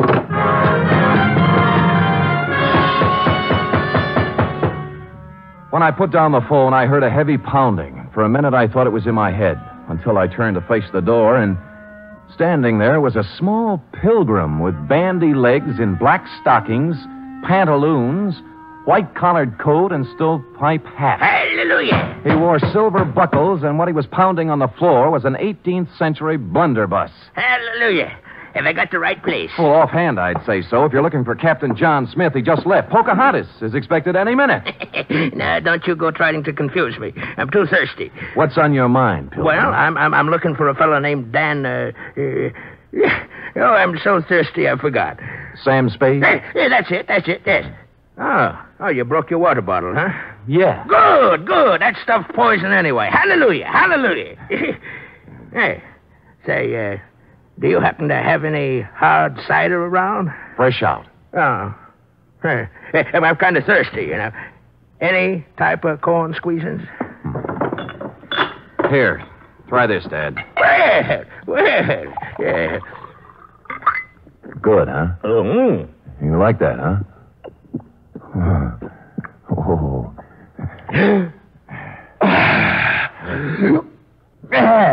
Well, follow me. But before we go, do you suppose we could have a little something for the road? It's bitter cold. I gave him a little, but not too much, because I didn't want him to lose his way. He walked me right down Market Street so he could look in the liquor store windows. He said it gave him a comfortable feeling to know there was so much good in the world. And then we turned right a few blocks until we came to the Helping Hand Mission. Across its gray front, a banner promised special holiday food and comfort to the unfortunate. And on the street in front of it, there was a brass band sending out signals to the fraternity that any minute the great feast of Thanksgiving would begin. The band members and other volunteer workers were all dressed as pilgrims, a quaint conceit. My pilgrim led me to a dark corner of the clubroom, and sitting there unhappily was none other than Tom Turkey. Hello, Mr. Spade. Oh, hello, Tom. What happened to my apartment? And why did you run away? Oh, I was afraid. You told me not to answer the door until you came back. Well, somebody knocked on the door and said it was you, so I opened it, and 2 men came in. Tell me, was one of them Al Cuccio? Yes, the detective. The other man was a big, ugly-looking fellow, and when they saw I was alone, they started arguing. About what? Well, the detective said that now that he'd brought the ugly man there, he wanted his money. Yeah? The ugly man pulled a gun, and they started to fight. Oh, dear, I slipped out the door, and when I was halfway downstairs, I heard a shot and kept on running. Well, Al Cuccio is dead. Oh, my. I thought so. This was the only place I could think of to hide. Oh, when Henrietta finds out I've been mixed up in a murder, she'll never take me back. Henrietta. Hey, tell me, did your wife ever have any insurance on you? Oh, before I ran away, she did. A $50,000 policy, but, oh, that would have lapsed by now. Maybe. Did it have a suicide clause in it? Suicide? Yes. Well, no. No, it didn't. I remember. Yeah, you'd like to talk to Henrietta, wouldn't you? All right, here's her phone number. Call her up and tell her where you are. Oh, dear, I don't think I could. I'm too frightened. You've got to do something to help yourself. If you don't, by midnight, you might be a cold turkey. Oh. I'm sorry, it just slipped out. All right, I'll do it.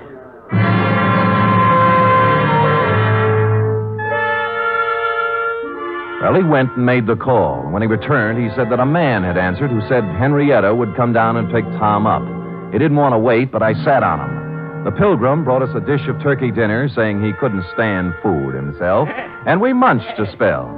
In a little while, a limousine pulled up in front of the mission with someone in back whom I couldn't see. The chauffeur stepped out and came in inquiring for Tom Turkey. It was Captain John Smith himself. When he saw me, a look of shocked surprise came over his unhandsome face.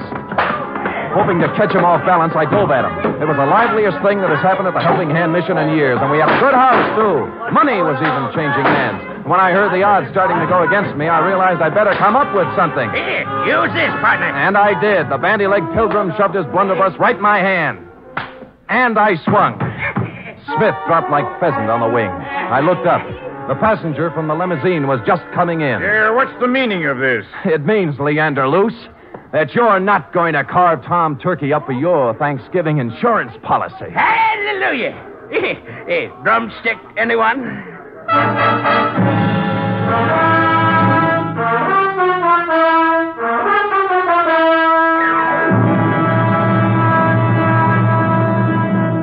Period. End of report. Sam, I don't understand. Well, it's as plain as the cranberry stain on your dress, Seth. Luce, as Henrietta's business manager, had her power of attorney. And secretly, he kept making the payments on Tom Turkey's insurance policy. Oh, and then he'd collect for Henrietta and keep the money himself. Effie, sometimes your lightning mind frightens me. I'll go type that up. 3 chimes mean good times on NBC. There's fun and laughs with the chimes later tonight when Ed Gardner stars in Duffy's Tavern. As usual, Duffy won't be there, but Archie the manager will definitely be on hand to serve his blue plate special of grilled English language. This Sunday, the big show comes your way again. Tallulah will be your hostess, and the stars include Fred Allen, Jack Carson, Ed Wynn, Meredith Wilson, and many, many more. It's the big show, Sunday on NBC.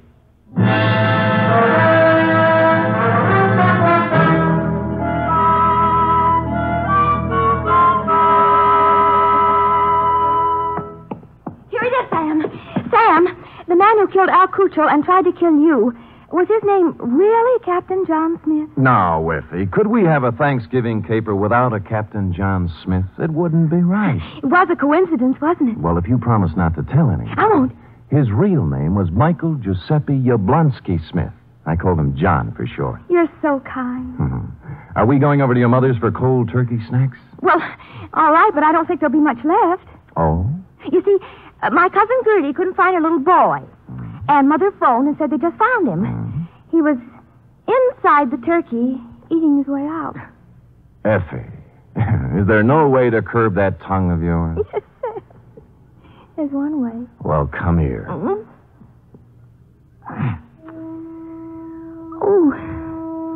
good night, Sam. Good night, sweetheart.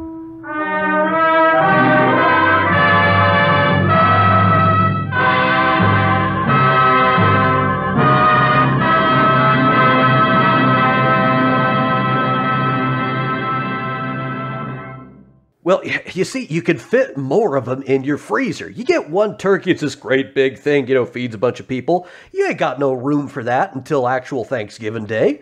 But you get a few of these, you could stick them in your cupboards. You could stick them in the vegetable drawer. They fit wherever you want. And you don't even have to kill them first. You just put them in there where it's cold. They get all sleepy. They get tired. They don't, fight around so much. Listen, they're small, they're condensed, they're fun-sized. This is the way to go, trust me. And the paint comes right off once you boil them. You just stick it in the hot water, hold them in there. Paint comes right off. It gets into the water. It leaches out, right? And again, they're from Turkey, which is a real reliable place for growing safe-to-eat poultry. Willie. You don't have to worry about it. They eat bugs. They eat garbage. They clean the garbage up. Willie, none of your points here, none of your selling points are selling me. I have to admit, none of these sound like good things. Jake. What? Just caught Billy in the kitchen stealing the silverware. No, not steal. He's shining it for you. He's shining it with the inside of his pocket. Billy, tell him. The inside of my pocket is so clean. You know what? I'll go. Give me your car keys. I'll clean your car for you too. It'll be great. It'll be a fantastic, most beautiful wax job you've ever seen. Bada bing, bada boom. There you go. What a sweet boy. See, now let him have your car keys there. Oh, look, he's already got your car keys. There he goes now. Oh, that happened remarkably fast. Don't worry, he's got his driver's license. He's fine. He's legal. How old did you say young Billy was again? It depends on the state. His Massachusetts license says he's 35, and then the one he's got from Kentucky, it's been expired for about 8 years. At the time, he was 42, so it's a little unclear to me. mean, if you care about what the government says, I'm, middle-aged, But if you care about what I say, I'm still not old enough to register for the Selective Service System. Billy, what are you doing back here? Did you have a change of heart? What do you mean? Well, I just didn't know what the third pedal was for in your car, so I couldn't really do it. Oh, you mean the clutch? Yeah, I consider myself pretty clutch in tight situations, but I don't know what that has to do with a car. Did you at least go through the glove compartment for left behind gum or something? Tic Tacs, anything? Father, please. I'm no rookie. There we go. That's my boy. Jake, I was thinking of just knocking off for the rest of the day and maybe going home. Let you deal with this. McLean, if you abandon me in the middle of dealing with this, I might have to kill you. Okay. Well, make sure you take a couple of these genuine, non-certified organic turkeys with you. Now, again, I say non-certified because the whole organic thing's a crazy scam. I mean, Willie. you ever seen what you have to go through to get organic certified? You got to farm organic. Those are not turkeys. Well, they're... I'll cut you a deal, Willie.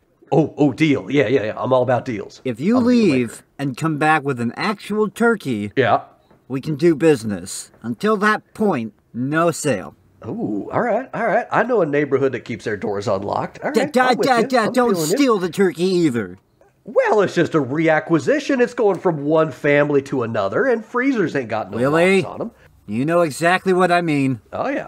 All right, I got you. I hear you. Wink, wink. We got the recording light And take on. your little bundle of joy with you. You see, I'm just saying what you guys consider a steal, I consider a tactical reacquisition. I mean, if you listen to what the government says about, the laws in the situation, I feel like there's a legal gray area in the terms of refrigerators. There you go. That's right. Take them with you, please. All right, I'll be back. Now remember, any pigeon turkeys left here, you got to pay for later. All right, see ya. Come on, Billy, let's go. Yes, sir, Pop.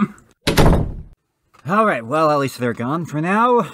All right, well, our last few shows for the day are a couple episodes of Fibber McGee and Molly from the mid-50s, their 50-minute series, and also a bit that they did on the Monitor program, which was sort of like the idea behind the Monitor show was like a audio magazine on the air, and they would have old-time radio people. I mean, this was after the heyday had passed, but they would have old-time radio people do like a couple minutes of bits sometimes. So this is a clip from that around Thanksgiving time. But yeah, so Fibber McGee and Molly, and let's hope Willie doesn't break any more laws today.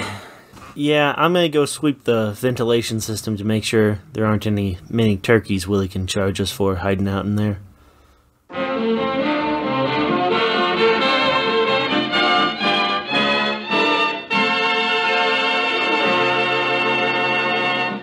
Like many another American family today, Mr. and Mrs. McGee are on their way to purchase a Thanksgiving turkey. There's a big discussion underway, however, on where to buy the bird.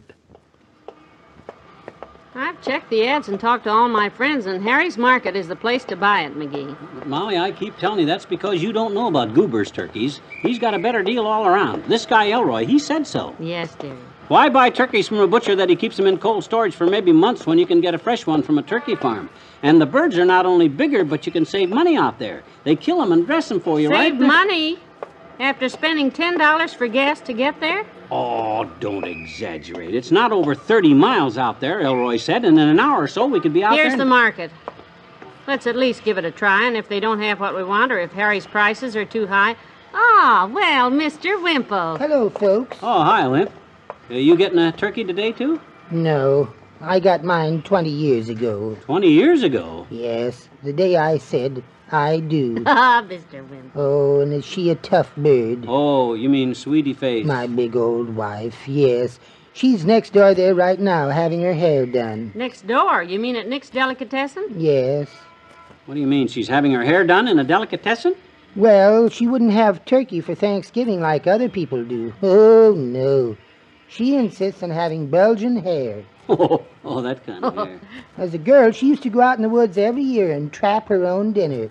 So, in commemoration of her childhood, which must have been a dilly, she's having them grill a poor little bunny for us. I won't be able to eat a thing. Oh, that's too bad. Oh, I'm just so mad, I could kick a policeman. When I left the house today, I was going to buy something for my pet parrot, but she's got me so upset I've forgotten what it was. Cracker? I'd love to. Right across the... Oh, here she comes. I'm coming, dear. I'm right here, dear. Coming, dear. Here, dear. Let me carry that rabbit for you. Oh, it smells delicious. I've always wanted rabbit for Thanksgiving. Look at that poor man go. Yeah, and I wouldn't be surprised if that happens to us right here at Harry's Market. Get slipped a rabbit instead of a turkey. What? Without the feathers on, how can you tell? Look, I'll make you a promise, McGee. If he shows us a bird with more than 2 drumsticks, I'll turn it down. Now open the door, will you, and let's get in there. I was first. She shoved in front of me. Oh, will you look at that mob? Let's go buy one at the turkey farm, Molly. We can get waited on right away out there, and we'll be back. Oh, take it easy now, folks. Don't shove. Just take a number and get in line, please. That's the only way that I... Take a number there, McGee, and let's get in line. This is quicker than a long trip out in the country. Now, just a minute, madam. That number is ours. Don't let her snatch it out of your hand like that, McGee. I got it. Don't worry. What are you trying to do, lady? Gee willikers. Well, I'm in a hurry, Sonny. I got no time to la-di-da around like you other women. I got chores to do. Well, so have I. I mean, my wife has. Next? Who's next? Come on now, folks. I am. All right, let's have your number. She hasn't got one. She just came in. Stool pigeon. I'll take a number, lady. All right, 66 is next. Number 66. Who's got 66? Hey, this is quicker than I thought. That's us, Bud. 66. That's us. Okay, now let's... That's not 66. That's 99. You've got it upside down. Come on now. Who's got... Oh, there you are, lady. What do you want over here? Hey, look, Molly. This is going to take us... I know. So what if it takes an hour? Oh. It's still faster and simpler than driving 30 miles out in the country. Now, just relax and...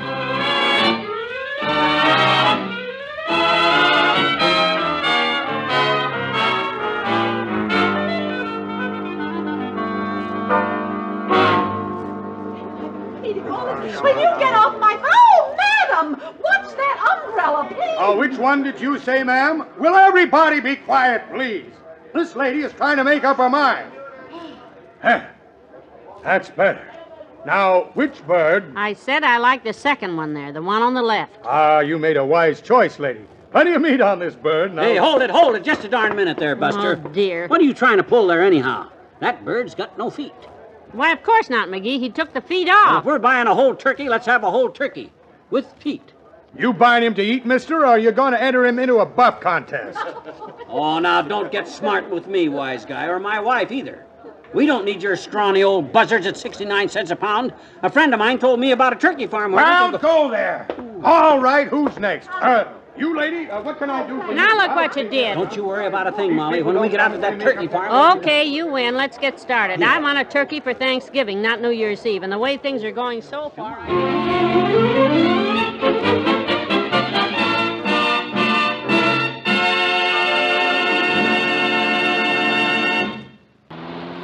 Of all the miserable roads, I hope it isn't much further. There it is.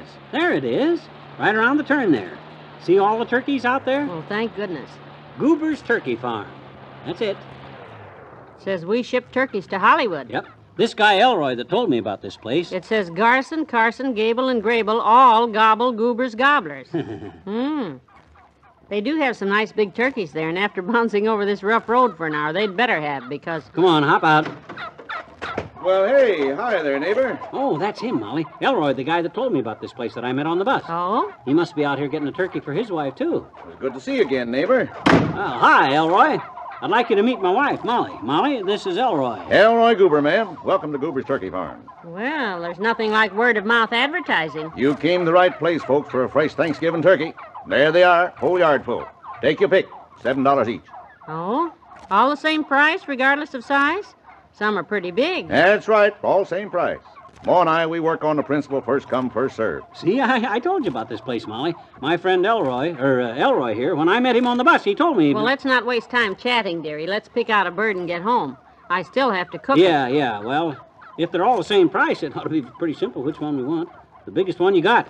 That one over there. Yeah, he looks plump and well-rounded. You mean Clarence there? Best bird in the yard. Milk-fed and hand-raised. And... Clarence? Do you give all your birds names? Yes, ma'am. Makes it kind of friendly that way. We live with them the whole year, you know. And I always was kind of sentimental about birds anyhow. Oh. Well, I'll grab Clarence and chop his head off for you. Oh! Out in the woodshed, of course. You won't have to watch. Well, thanks. I'm sorry you even told me his name, the poor lad. Well, that's why turkeys are born, Molly. To be killed and ate. That's life, you know. Your husband there, he's quite a philosopher, man. Oh, yes. Says deep things like that all the time. I always been a studier of human nature, Elroy. And turkeys fit in there, too, someplace, because I feel that, after all, human nature and turkey nature are... I think we'll wait in the car, Elroy. Yeah, it's chilly out here. Okay, folks. Oh, there's $1 charge for cleaning and picking these birds, of course. Oh? Well, that brings it up to $8. Well, I guess That's a bargain. Sure it is. And this way we know we're getting a fresh turkey, too. Not one of them stale cold storage birds that Harry's Market tries to... Go ahead, Elroy. That's okay. We'll wait out here in the car. Won't take long. We got a chopping block in the woodshed here. Well, did you get a look at them folks, Ma? Yeah. I seen them in town this morning, son. They picked out Clarence, huh? Just like all the other suckers do. Sure. Here, tie him up in the corner there while I bust open another box of them cold storage turkeys from Harry's place. What did he charge you for them? $3 apiece. Not bad, huh? Come on, Clarence, you little fat gold mine, you. We sure got a lot to be thankful for, Ma. All the money we made today, it's going to be a fine Thanksgiving.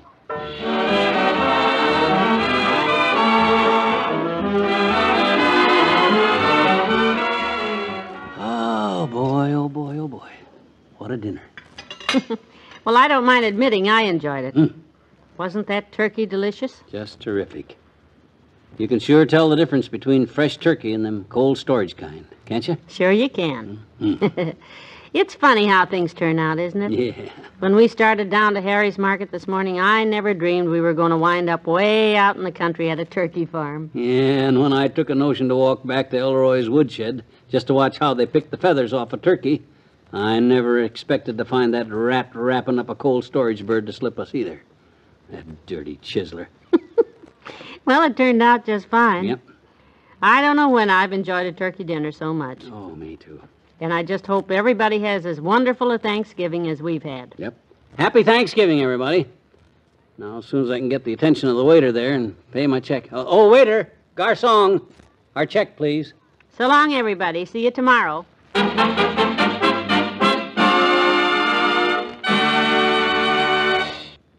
It's time for Fibber, McGee, and Molly.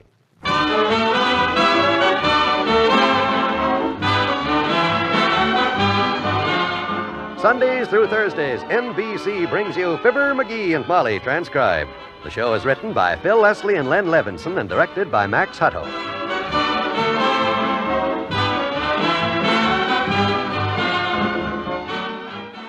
Did you have a nice Thanksgiving dinner?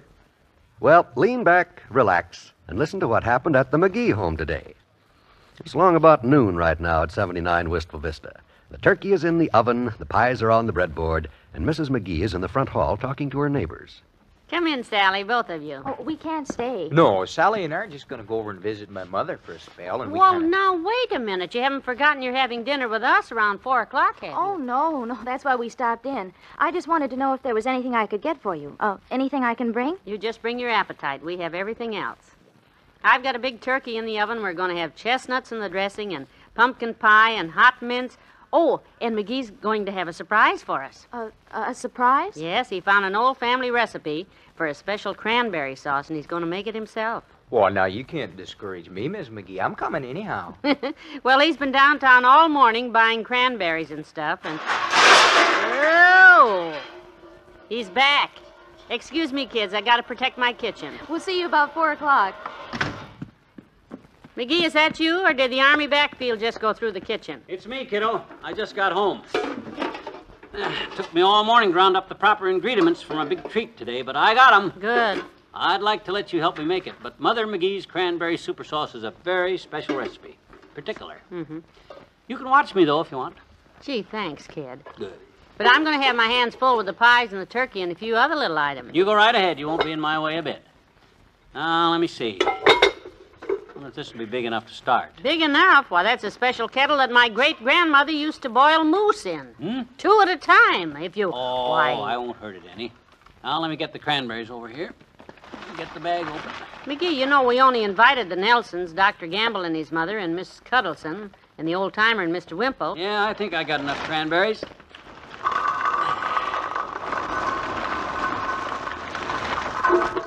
Heavenly days, how many cranberries?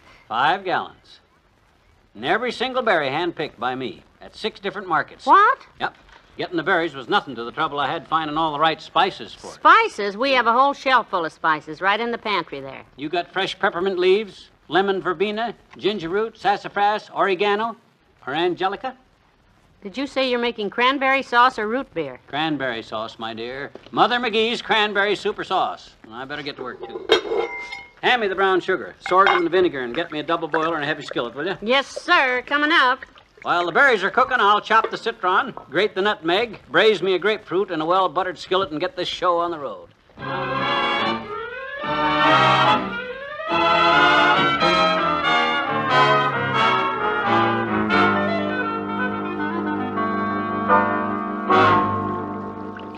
Now, let me see here. The berries have been cooking an hour and a half. So, the next thing to do is simmer the citron in the cider and stir in the cinnamon sticks. Shades of Duncan Hines. Hand me a saucepan there, will you please, missus?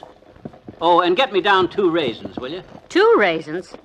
Large ones or small ones? Small, please. That's going to be my contribution to the old family recipe. Your what? It's a long-time tradition, my dear. Every McGee who makes Mother McGee's cranberry super sauce always adds some little touch of his own. My touch is going to be 2 raisins. 2 raisins into 5 gallons of cranberry. Just a touch. This is a fascinating operation. Where did this recipe originate originally? Well, that's an interesting story, kiddo. The recipe was invented by, as I recall, my mother's grandmother's great-grandmother's mother. Oh, her. They were crossing the prairie in a covered wagon, and Thanksgiving caught up with them miles from home. They claimed that game was scarce that year, and they had everything to eat but meat. Do tell. So my mother's grandmother's great-grandmother's mother whipped up this fabulous cranberry recipe, and they do say it tasted so terrific that she stuffed an old saddle with oyster dressing, served it up with this cranberry sauce, and the family all claimed it was the best Thanksgiving dinner they'd ever had that year. You're kidding.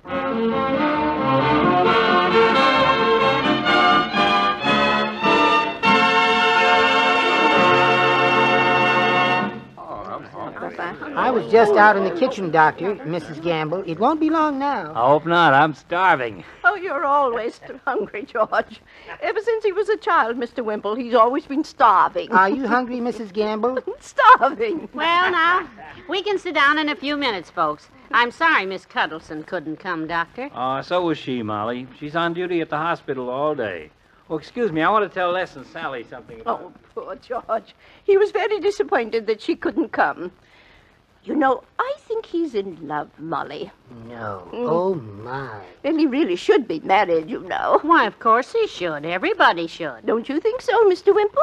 Well, of course, you can't prove that by me, although... Is there anything I can do to help, Mrs. McGee? Oh, where's Mr. McGee? He's still in the kitchen fussing with his famous family cranberry sauce, Sally. Well, I think we can all sit down now. Come on, everybody. Take your places. I'm hungry. Now, right here, Mrs. Gamble, and you sit there, Sally. That's it. Fine. Go right ahead and start on your fruit cocktail, everybody. I'll be right back. I couldn't hold them any longer, McGee. How are you coming? I'm getting there. Strained it and mixed it some more, and now it's simmering. You know, I forgot how complicated this recipe was. I should have started it last night. Well, now they're starting to eat. I'll make it as slow as I can. Oh, don't worry. I only got a couple more steps to go through with this, and I'll be ready. What you looking for? A clean bowl to put the peas in.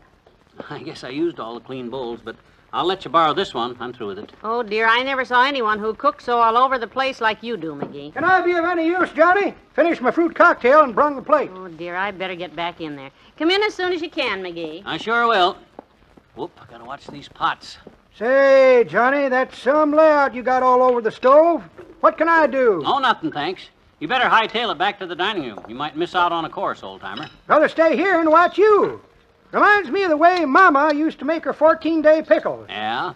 Mama would start out the first day with 2 gallons of cukes in a stone jar. She'd cover with boiling water, salt, and alum. Then on the 14th day, she'd take them out of the vinegar, and let me tell you, no pickler ever experienced a more interesting 2 weeks. Well, I can say the same thing, old-timer. Well, I'm about ready. She used to call them Mama's 2-week pickles. But if you ask me, they should have been called Mama's 2 strong pickles. Yeah. My goodness, are you two still...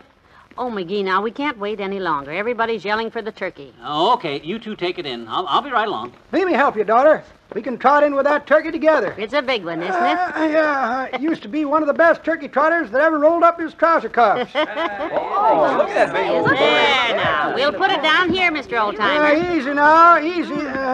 There. Will you do the carving, Doctor? With the greatest of pleasure, my dear. After everyone else has had their favorite piece, Doctor, I'd like a drumstick. I always... Whoa, here's Mr. McGee. Oh, for goodness. Well, here, sit next to me, boy. Mr. McGee. Oh, the cranberry sauce is finished. Yep, it sure is. It's still warm, kids, but... House. Oh, is that so? Well, you just taste a spoonful. All of you pass your plates and get a spoonful. Oh, it looks good. There you are. Mother McGee's cranberry super sauce. Been a family delicacy for over 100 years. Don't be afraid. Go ahead and eat. Mm-hmm. McGee, I apologize for all the kidding. It's great. Oh, yes. I must have the recipe. Johnny, this is the best I ever ate, and I've ate the best. Dearie, it's truly delicious. You all like it, huh? Yes. I should say, give me a good big plateful. Well, where is it? Well, to tell you the truth, you've had it. Had it? What do you mean? You had 5 gallons of cranberries, McGee. Well, I don't know what happened, but after I strained it and simmered it and boiled it and cooked it, just like the recipe said, all them ingredients boiled to just 1 teacupful. Oh, no. I didn't even get a chance to taste it myself. Was it good, kids? Oh, McGee, it was delicious. I'm glad.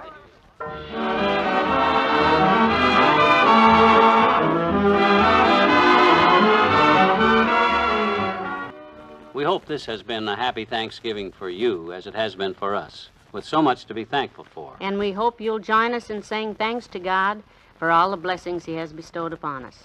For our homes, our families and friends, our work. And more than that, for our freedom. The freedom to say what we think and to do what we think is right. The freedom to live our lives without fear. These are the blessings for which we are thankful today, and may God preserve them for us all. Good night. Good night, all.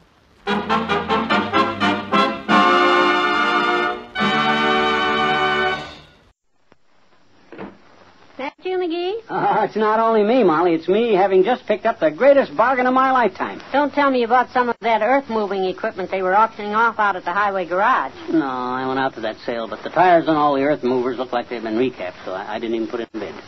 What I bought was more of a bargain and more useful at one and the same time. Well, where is this miraculous purchase of yours? In your pocket? No. I got it in a crate out on the back porch. But before I show it to you, let me explain the psychology behind it. Now, first of all, we always sink a lot of dough into getting a fancy Thanksgiving dinner together, right? Right. Okay. Now, that correct answer puts you on the first plateau. And for the giant jackpot, what's always the biggest single item on our Thanksgiving bill? Oh, well, Dr. Gamble usually charges you $5 to come over and bandage up your hand after you've cut it carving the bird. Oh. I guess that's the biggest single item. Oh, that's not part of the grocery expense. The biggest purchase we make every year is the turkey. Only this year's going to be different. I bought a live bird. Yeah, for $2. I'm going to fatten him up myself. A real live turkey? Let me see him. Okay, kiddo. Here's the crate right here. Isn't he a beauty? This is the turkey you bought? That's him. Oh, I know he's not very big, but I also got a bag of special enriched feed. Oh? He'll put on weight quick with that. Well, I don't know what to say, McGee. I've never seen a turkey like that before. He's black. Well, I'm glad you noticed that feature, Molly, because that's what makes this bird a real bargain. The fellow who sold him to me said he's a rare reverse albino, and they make the best eating of all. All breast. I thought turkeys were supposed to go gobble, gobble, gobble. This one goes caw, caw, caw. I didn't buy him because he was a brilliant conversationalist. I bought him to eat. Well, I think you got gypped, McGee. I don't think this is a turkey at all. Who ever heard of a reverse albino? Just anybody who knows anything about bird life. Here, let me get out my handsomely illustrated copy of Feathered Friends of Field and Forest. I'll bet you anything it's got a picture of a reverse albino turkey in it. Well, I hope you're right. But I just have a premonition about this. Now, let's see. Infant turkey, full-grown turkey. They don't seem to have a picture of a reverse albino in here. I guess it's just too rare. McGee, look at the picture over on the next page. Don't you see a certain resemblance there? Well, it does have the same yellow beak, the same general body structure and wing shape, I guess. It's the same bird. A reverse albino turkey, indeed. Well, anybody could make a mistake on a thing like that. Dad, what do you want me to do, Molly? Eat crow?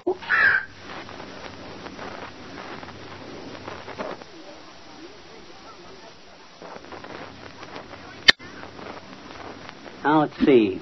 If 2 loaves of bread makes enough dressing for a 14-pound bird, then we let X equal the bird we got, and 2 is to 14 as X is to the bird. Hi, mister. Oh, hi there, Timmy.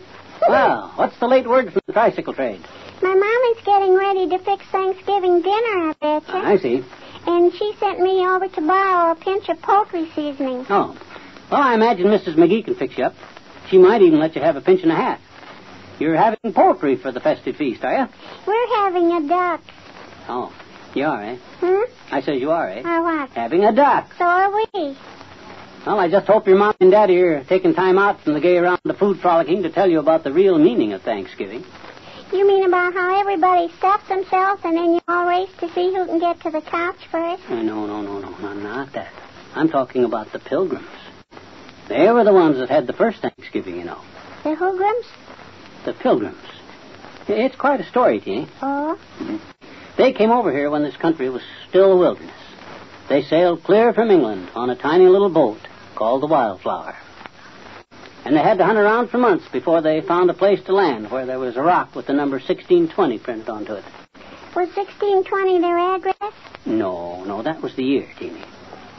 They stepped ashore on that rock and settled down to make a new home for themselves in a suburb of Boston.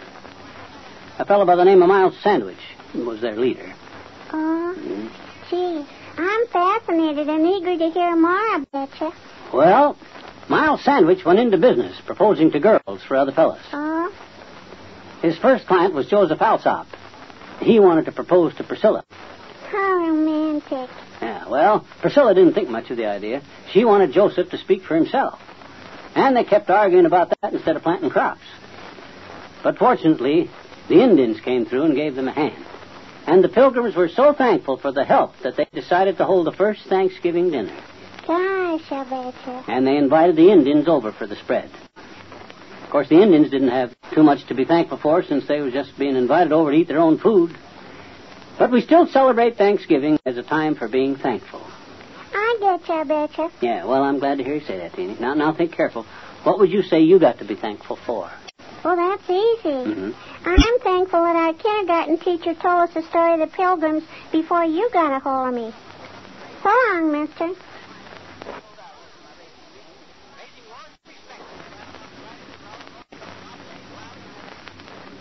Let's see. 20 minutes to the pound. It weighs 14.5 pounds. So you multiply... No. You divide by the pounds by the... No, I guess you subtract. McGee, what are you muttering about? Oh, I'm just trying to figure out how long we have to cook this dad-ratted turkey. My first calculation comes out to 31 hours and 40 minutes. If that's right, we should have started cooking it yesterday. Why don't you leave the cooking department to me, sweetheart? After all, you don't know a thing about it. Who says I don't know anything about it? Have you forgotten how I used to always prepare the poultry for the Elks banquets? Why, I was so famous that people used to come from miles around just to hear my sage advice on how to dress a bird. Sage Dressing McGee, I was known as in them days. Oh, dear. Sage Dressing McGee, the dandiest dude that ever dawdled with a duck's drumstick, decorated by dukes, demigods, despots, and democrats from the desolate dunes of Denmark to the desirable subdivisions near Dover, Delaware, doing delightful deeds on such delectable dishes as dandy dandelion greens, dates, donuts, Danish desserts, and deep dish delight. Well, I still say you couldn't know too much about it, or you wouldn't have bought a 14-pound turkey for just the two of us. Well, I know it's pretty big, Molly. We'll be nibbling turkey hash clear through till spring, but it was the smallest bird they had at the grocery store that wasn't already reserved. McGee, I know what we could do. We could invite somebody over to have Thanksgiving dinner with us. Say, that's a great idea. Sure. Thanksgiving's a time for sharing our good fortune with others anyway. How about inviting the Toopses over? Oh, not the Toopses. They'd bring that little Willie with them, and you know how you start to fidget when they insist on having him recite. Yeah, that's right. If I hear that kid do Casey at the bat once more, I'll blow my stack. How about Dr. Gamble? He's all alone. He's also a white meat eater. And I'm not having any of them around when I dip into this baby. How about that Mrs. Ferguson that belongs to your Wistful Vista Literary and Pinochle Club? She's a widow, isn't she? Yeah, but she has a purple shantung dress exactly like the one I plan to wear Thanksgiving. Oh. And if she wore hers, too, I'd be embarrassed to tears. Why couldn't we have the Pritchards? After the way they didn't send us a Christmas card last year? I should say not. I don't intend having people in my home that obviously don't like me. Say, I think Mr. Wimple's wife is out of town. We could have that poor lad. Yeah, and he'd sit there all through the meal cracking his knuckles. Oh, thanks. Well, I just can't seem to think of anybody else. That's about the complete repertoire of our acquaintances. Yes, it is. Well, I guess we'll just have to have Thanksgiving dinner alone. Well, it won't be so bad. We can still be thankful for having so many good friends. Right. And we can be extra thankful that we don't have to have any of them over for dinner.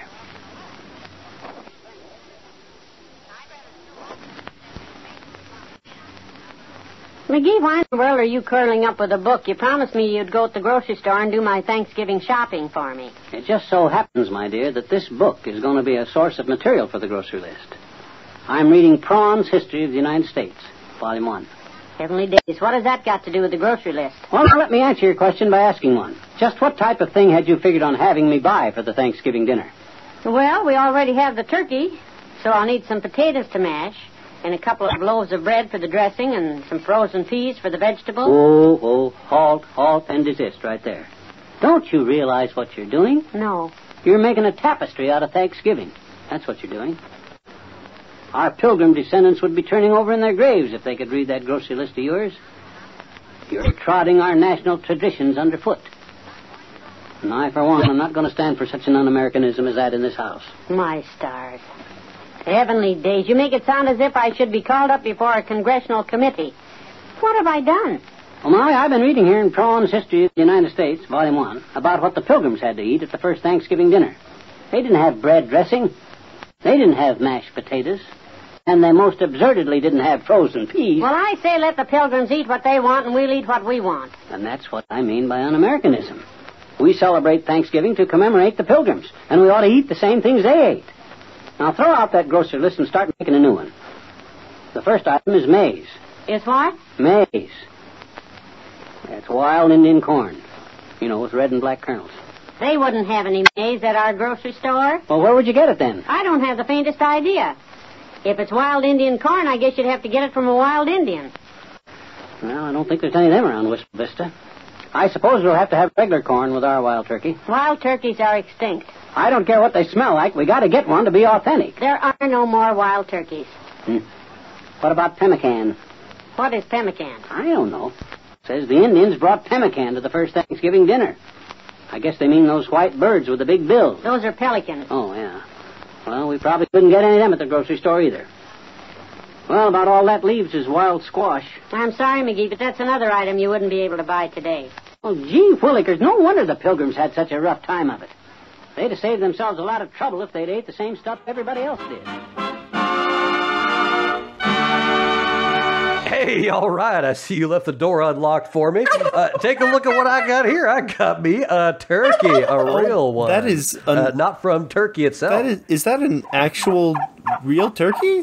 Oh, yeah. It's got itself a sweater. It's got itself a little knit cap from, like, organic wool. I mean, somebody really wanted this thing to be ready for the season, if you know what I mean. Really? Where did you find a turkey with a knit cap? Well, not only a knit cap, they were giving this thing massages. They were feeding it like gourmet stuff. I mean, it was being really treated well. See, I got it. Willie. Well, I'm about to tell you. I got it from a proper store. It was called the Thanks Living store.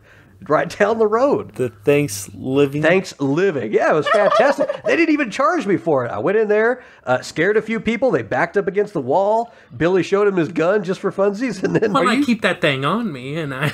You got to keep your peace on you. Billy, guys, where did you get this turkey? Down at the Thanks Living store. I told you. They're treating this turkey like it's royalty. And at that point, it would be criminal for me not to take it, right? So wait, are you guys telling me that you stole this turkey from an animal sanctuary? Well, no, surely. It was a store. Or at least a giveaway? Billy, we didn't steal this thing, did we? Dad, I regret to inform you, we straight up stole that bird. No, my lord, no. You mean we committed a crime? Well, Dad, you can only prove it was a crime if you can prove the intent of the act. Oh, those Thanks Living people. They're going to pick up their guns and they're going to come after us. They're strong folk, ain't they? They put a sweater on a turkey, Dad. I don't think they're that kind of folk. Dad, I don't think this turkey's ever eaten a real piece of meat in its entire life. Oh, this poor thing. How's it been surviving all this time? That just ain't right. That's animal cruelty right there. The previous owners did put a cap on it. I think you could make an argument that that's due care. I mean... Well, put a cap on it. We're about to put a cap in it and kill this thing and eat it. Oh, jeez. It's pretty hypocritical of us to enjoy it for as a meal if it's never enjoyed a good meal in its life. You know, I think you're right, Billy. Then again, I don't really care. It is just a bird. Billy, we got to get this turkey a last meal. Come on, let's get him some clam chowder or something. This thing's got to know a good food before we turn him into food. Come on, let's go. You're right, Pop. Let's go. Here, Billy, give me one of them cigarettes. Come on, don't hog them. Well, looks like Thanksgiving won't be called off after all for the International Brotherhood of individuals that operate in this specific building. Yeah, let's just not answer the phone for a few days in case, police get a little, suspicious, I guess. Yeah. Ain't nobody here but us pigeons. Well, anyway, this has been Yesterday Today, folks. Next week we'll have the conclusion of Thanksgiving month, which, it occurs to me, Thanksgiving month is only 3 weeks. Not a month. This is more of a Thanksgiving fortnight, if anything. Yeah, Thanksgiving trilogy. Maybe that, Anyway, thanks for joining us, and we'll see you next week. We have a disastrous dinner to prepare. Well, I don't know if I call it disastrous. I imagine it's going to end up in disaster.